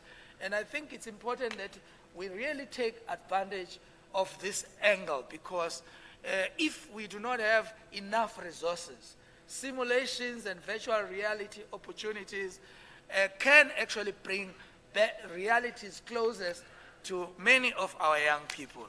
And this is one of the plans in the mega programs that we have launched in the couple of weeks ago. There are certain tasks such as student registration, course scheduling, resource allocation that can also be streamlined and automated through the use of AI-powered system. And this not only reduces the administrative burden of college staff. Now, I have to indicate why this is important to me. Our Constitution says that there shall be free education for all in basic education. But when it speaks of higher education, or it speaks of further education, our Constitution speaks of progressive realization.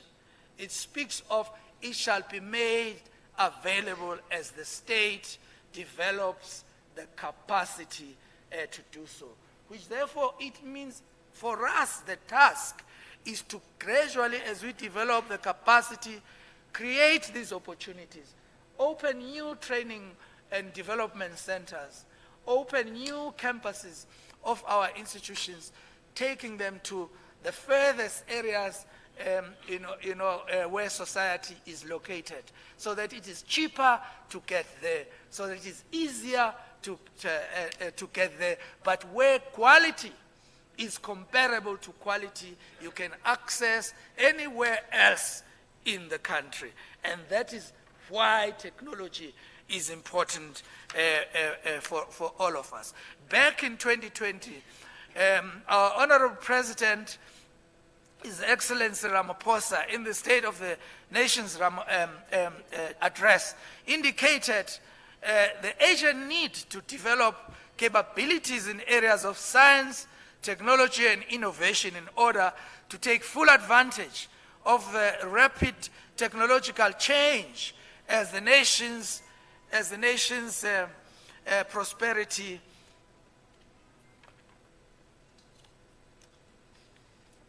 apologies. The President, in this regard, went on to indicate the establishment of the Digital Industrial Revolution Commission, which would include the private sector and the civil society. My point being, it's important that working together is understood not to mean government working alone. It's important that government department and entities collaborate, but it's also important that we work with industry. I cannot overemphasize this point. It's important that we pull industry so that they work with us. Confidence in the work that we are doing in education. Confidence in the training programs that we are providing is not going to come on its own. It will emerge because people can see it, because people have access to it. In the past, when we had report 190, 191, our agreement between government and industry was that for 3 months, you will get workers trained within our system. Through our trimester system, we will also provide training and development. That's why certificates were offered through trimester and semester systems, which allowed those students to come to workplace, spend time, experience practical reality of the working environment, but also get another 3 months going to training and vice versa. And in that regard, the collaboration between the industry and government departments worked. When we speak about education, it must be understood that education is not departments. I think that is one thing that we've lost a sense of. Education is a system. When we say education, we need to speak about the system of education, which means we're speaking about arts and culture. That's education. We speak about sports and recreation.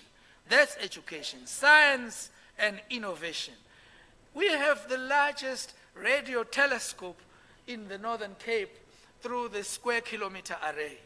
And there are students in some schools that are still drawing it instead of going there and experience it. So these are the things that needs to change in the system.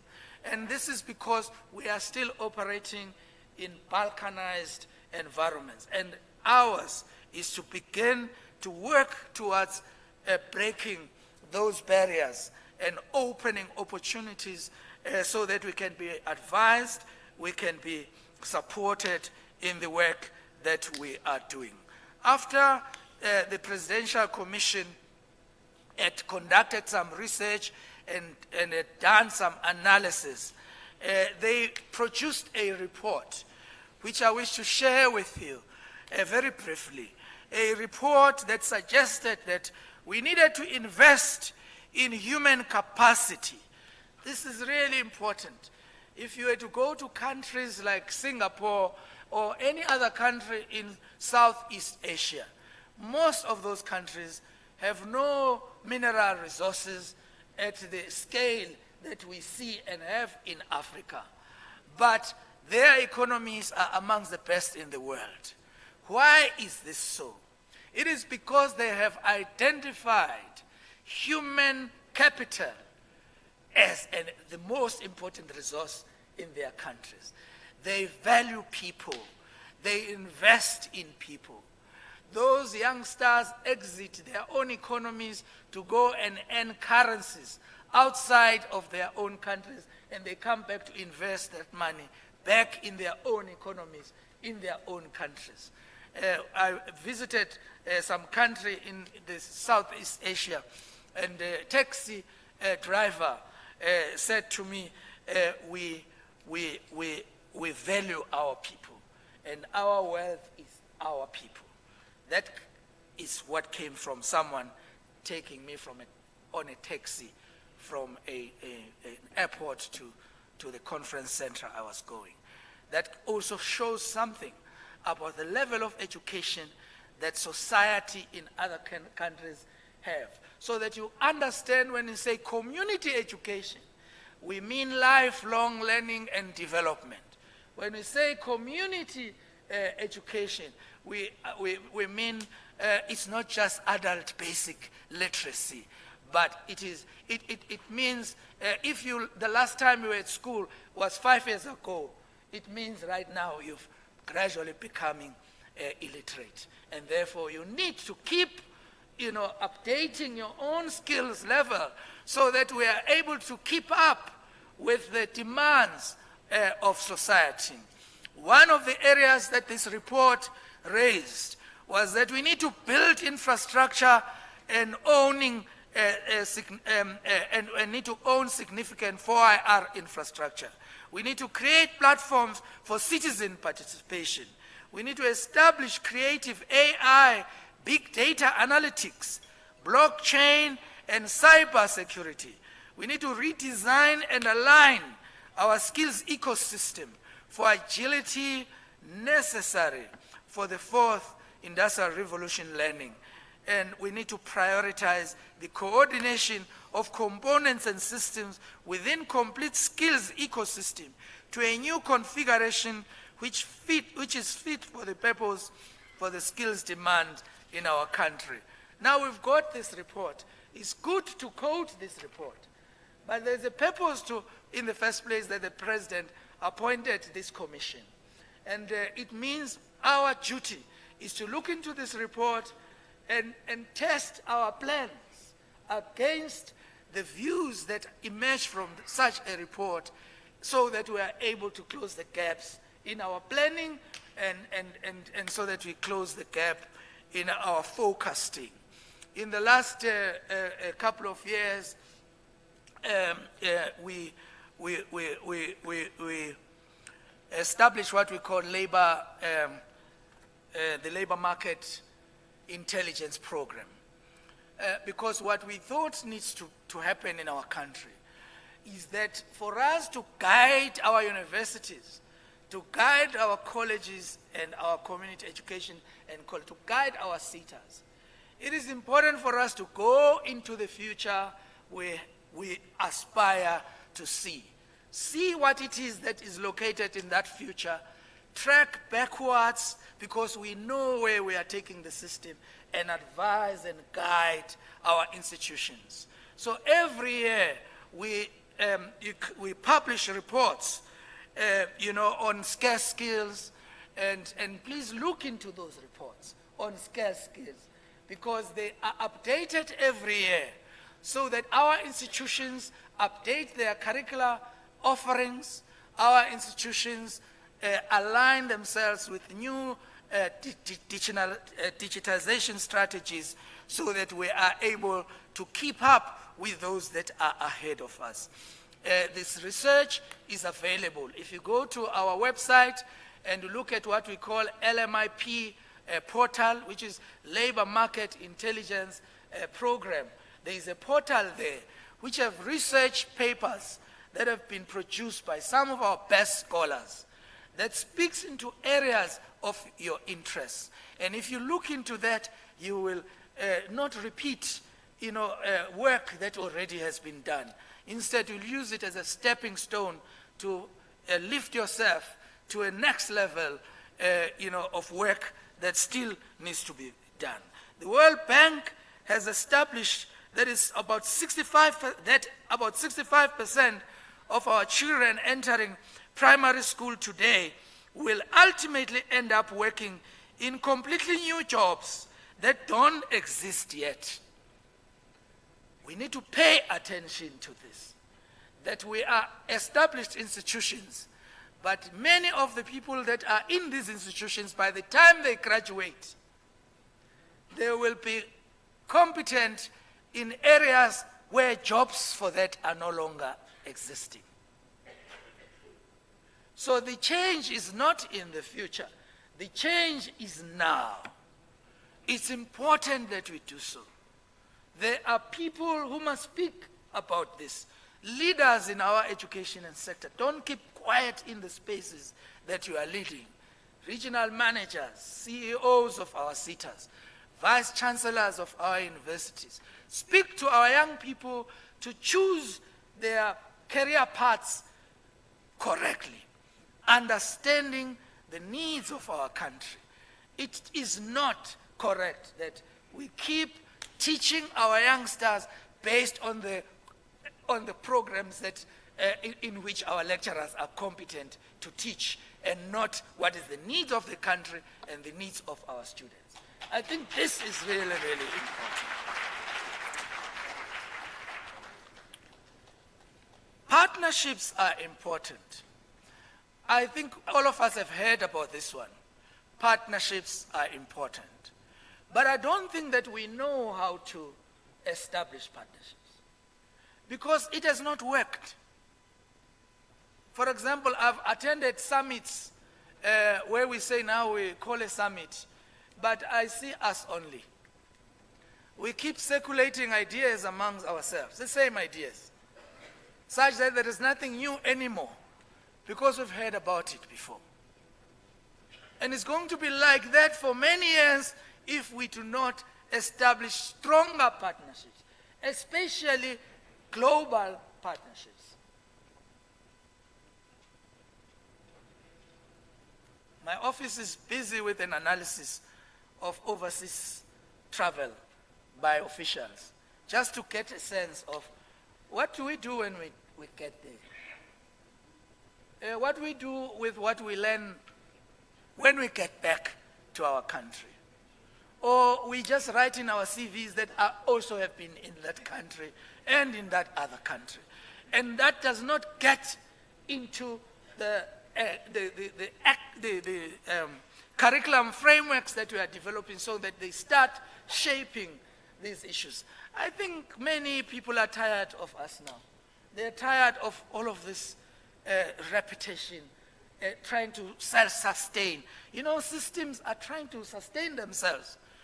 You know, everyone who speaks to sustain the areas they are responsible for. They are not informed by an understanding of what are the needs of our people out there. And I think that is what we are trying to do together with the CSIRs today. And we know that this collaboration with our CSIRs is not enough if we do not, involve other stakeholders that are not here. If we don't pull labor with us, and if we don't pull student representatives, council, and not be afraid of the voices of students. You were students yourselves at some point. Why is it difficult for us to sit with our students and listen to what they say? These are the things that needs to happen. As we curriculate, we must curriculate informed by what is going to be the needs of tomorrow. And it stands to reason then that the creation of the establishment of the 4IR centers and the AI laboratories in colleges is not a pie in the sky, but a very solid response to the National Plan on Post-School Education and Training. And this is also a good contribution towards enhancing the 20 June 2023 parliamentary launch of the 4th Industrial Campaign to identify and encourage young people to be passionate about things 4IR. It provides a great opportunity and platform to combat the high unemployment rates experienced in our country. And we've said that before, we've been saying this many other times. But I think right now it is about what are we going to do about it that really, really matters. And I think that's why we are saying in the department, this thing of offices there, let's go out. And I think in that way, we are going to, let's work with the private sector as well. Well, let's work with private colleges. Let's work with private universities. Let's work with private research institutes and skills development, enterprises in our country and abroad to create solutions for our young stars, for our young people in our own country, if we really love this country that is so beautiful. And when we sing the national anthem and we say, Nkosi Sikelel' Africa, it must also mean to us we are committing to Africa. We are committing to South Africa that we will do the best that we can to make it work. As we embark on this exciting journey, let us remain steadfast in our commitment to excellence, to innovation and inclusivity. It is a waste of time for our youngsters if we create new institutions, but when they get to those institutions, there's no one to teach them the quality that is necessary. So it's important for us as we do this, and I've been in the last couple of weeks, seeing amazing and fantastic infrastructure that our CSIRs are developing for us. Let's make sure that the one who stands in front of those youngsters is someone who's worthy of the time to do so. And I think it's important that we do this. Together, we can ensure that our college system remain at the forefront of skills development and empowerment. And it's important also, as I conclude, to thank our public and private organizations that are actively involved in the venture to enhance the capabilities of our colleges, to recognize them and to also indicate that the expertise and encourage them to join and help our department to ensure that all the 50 colleges have at least one 4IR center to enable all students and youth, irrespective of the areas they come from, to benefit and be well prepared for the world of work and contribute towards the growth of our beautiful country, South Africa. Thank you very much for the opportunity.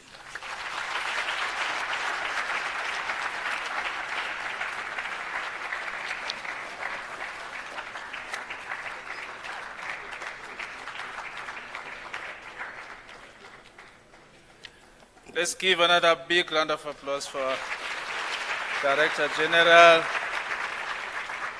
Dr. Sishi. Siyabonga kakhulu, Mqondisi. We will now be moving to our next item, and I've been advised that it's only for those that are seated in front. And I consider myself being part, although my seat is on this side. We will then be moving to that item. Pambili ngamasita, pambili. Pambili ngamasita, pambili. Pambili ngamativeti, pambili. Forward with TVET, forward. We are now moving forward to chow the cake. We will be requesting Mr. Setusha to guide us on this proceeding, where we'll be cutting the ribbon as we launch this holistic digitization and technological infrastructure advancement and research and development. As we cut the ribbon with the Director General, together with the sitters, led by the Chair, Mr. Hindley, as well as the CEOs that are in front of us, will join them as they do that. And I'm told that the champagne that you are seeing, ladies and gentlemen, is a non-alcoholic one. So we don't have to declare. May we then proceed, DG, together with the Chair and the CEOs, as we move closer to cutting the ribbon. Mr. Setusha is used to opening champagnes. I'm not sure where. I'm not sure, CE, if you want to say a few words before we cut the ribbon. CE Nglesi. I think we can give her the mic as she cuts the ribbon. There is a... Can we give her the mic, please? Yes.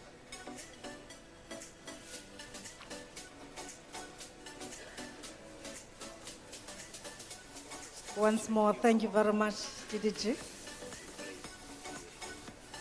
DG, the chairperson of the DIGITISATION. And on behalf of all the 21 sitters, I would like to indicate that this is the way to go once more, as we have launched our 6 programs.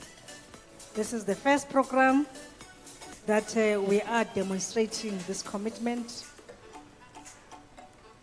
Next week on the 14th of May, Rural Development for Community Impact will also be launched to show our commitment to the good cause of ensuring that there is a better life for all in this country through skills development. And on behalf of the SITAs, TVET colleges, cities, and the family of PSET in general, I declare that this launch, on behalf of Honorable Minister and Honorable Deputy Minister and the DG, that it is indeed a success and has been launched today. We cut the ribbon.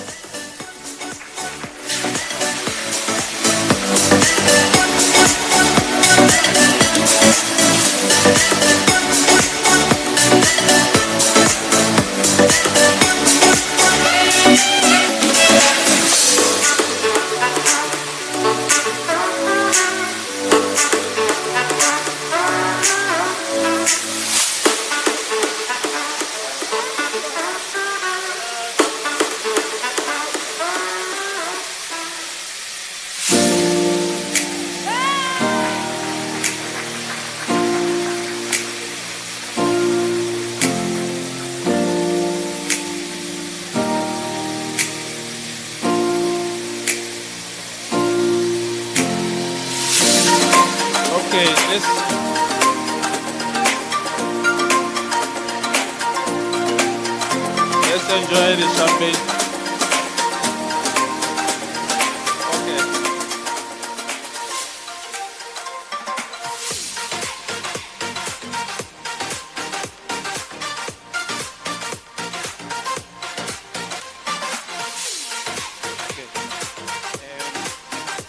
Obama Manzini has just given this to me. So we usually curate this, right? Because we spend a lot of resources in terms of our communication. So it's not just the optics. We usually curate this. So our comms team here wants you to pose in a particular way, you know. Do that. Yes. Are you happy with it? Okay. So you can continue smiling, DJ.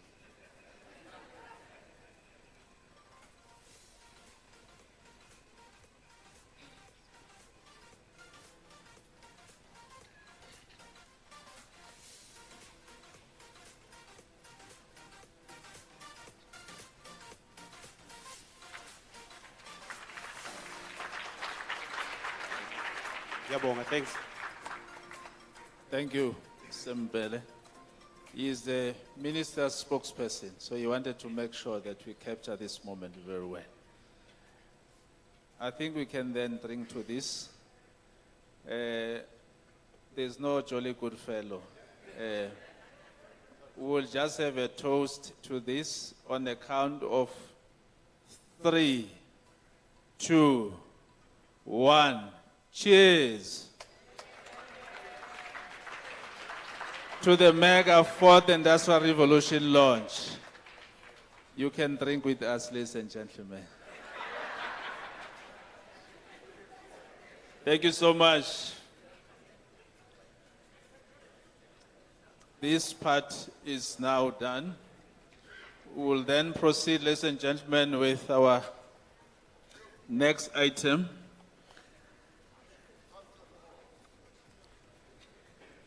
You may now put the lights on so that you are able to see me. Otherwise, you might have a challenge of just seeing a white shirt.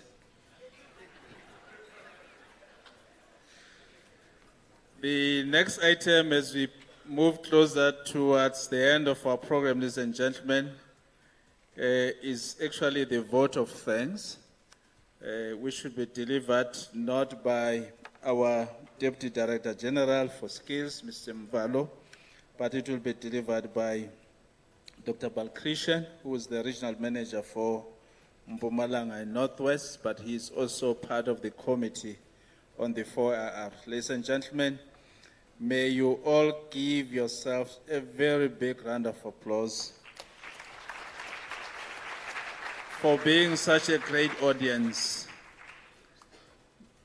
Dr. Balkrishan, I told you that he's got a very nice suit.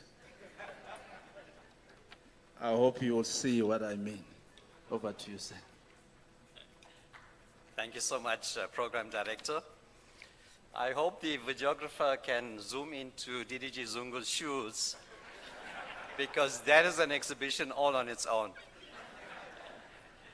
To the Director General of the Department of Higher Education and Training, Dr. Sishi, dignitaries, ladies and gentlemen, Sanbonani, Dumelang, Molweni. Ladies and gentlemen, after that event that we had on the side there, which was spectacular, the vote of thanks will be extremely boring, but it's also very important.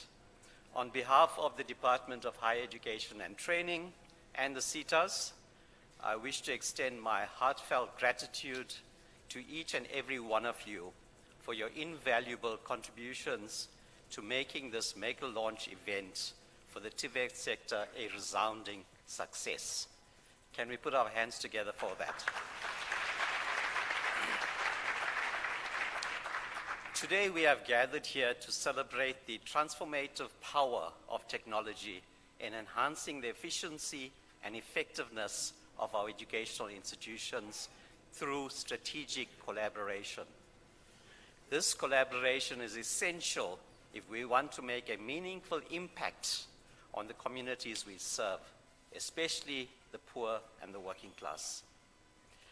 This event would not have been possible without the visionary leadership provided by the Director General of the Department of Higher Education and Training, Dr. Sishi. As we heard earlier, the most humble, which we agree with. The DDGs that work with him and his senior management team. DG, we value the powerful message you shared with us in your keynote address and the support that you continually provide to us to meet the demands of the PSET sector. It is a privilege and honor to serve with leaders of your caliber. I'm going to get in trouble for the next statement I'm going to make.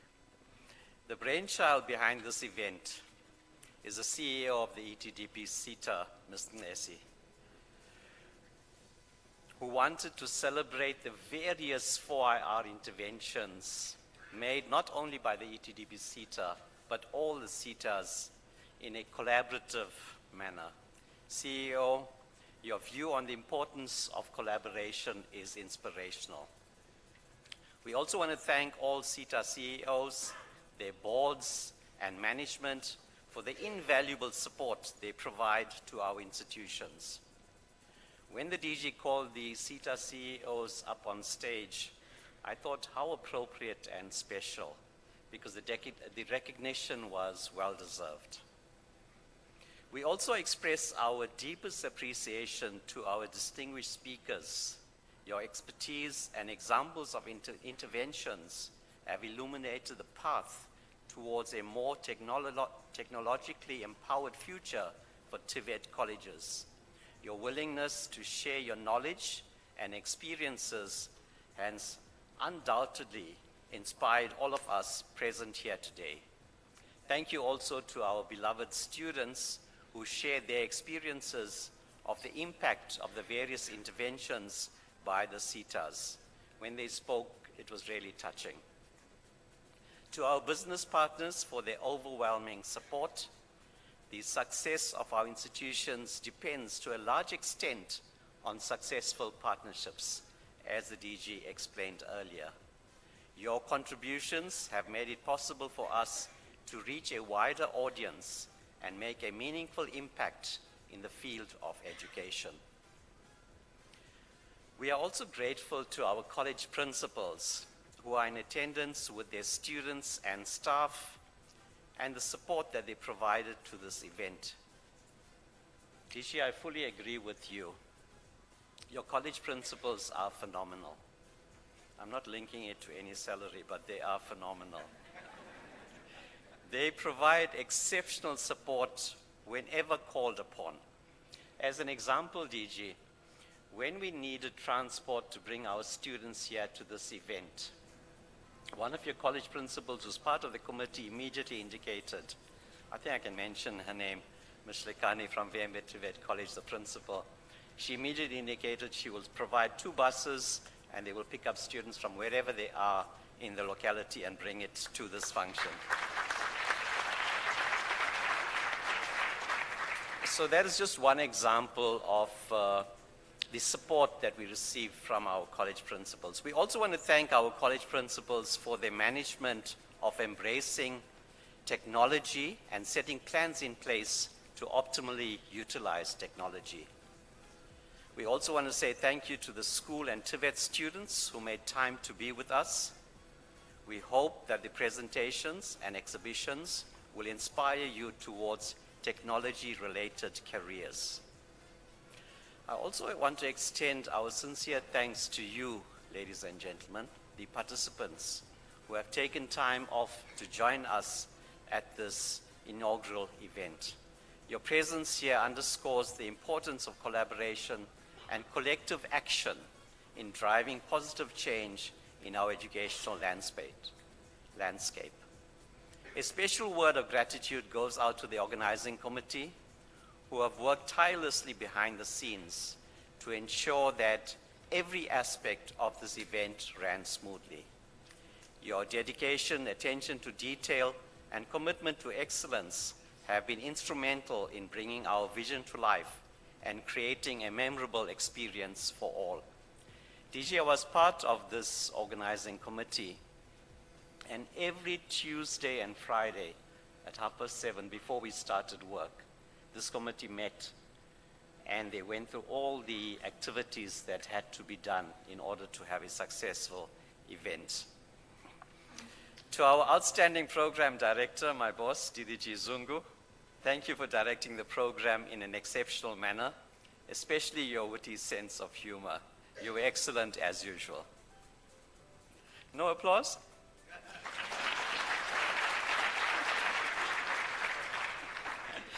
Lastly, to all stakeholders who made contributions to this event, either directly or indirectly, and I may not have mentioned your contributions, these contributions are highly valued.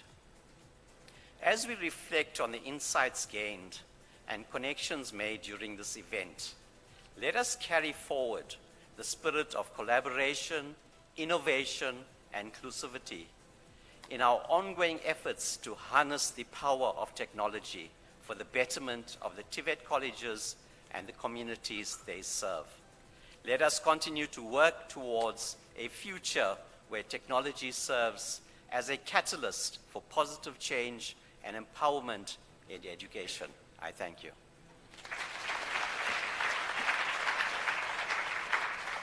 Yeah, a big round of applause for Dr. Balkrishan.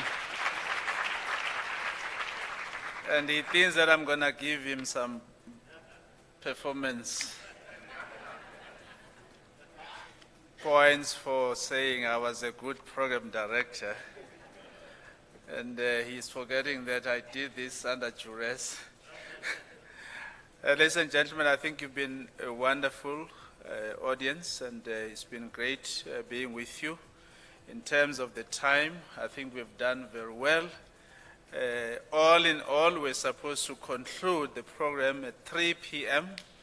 It's now 1 p.m. exactly in my watch. I don't know your ones. If it's not 1 p.m., you might as well throw them away. We've come to an end. I think the next part will be the lunch. We will be directed by the ushers as to where the lunch is going to be served. And those that still want to go through the exhibitions, please feel free to go there, take some pictures, make sure that this event trends on your social media platforms, and make sure that we promote the 4IR as we are here to endorse this very, very exciting mega launch. Ladies and gentlemen, may I request one more item, that we all rise, including the front table. As we all rise, you'll then give a big round of applause to me as a program director. You see, I made them to give me the round of applause, Dr. Balkrishan. Thank you so much. Let's give another one to yourselves, ladies and gentlemen. Thank you so much.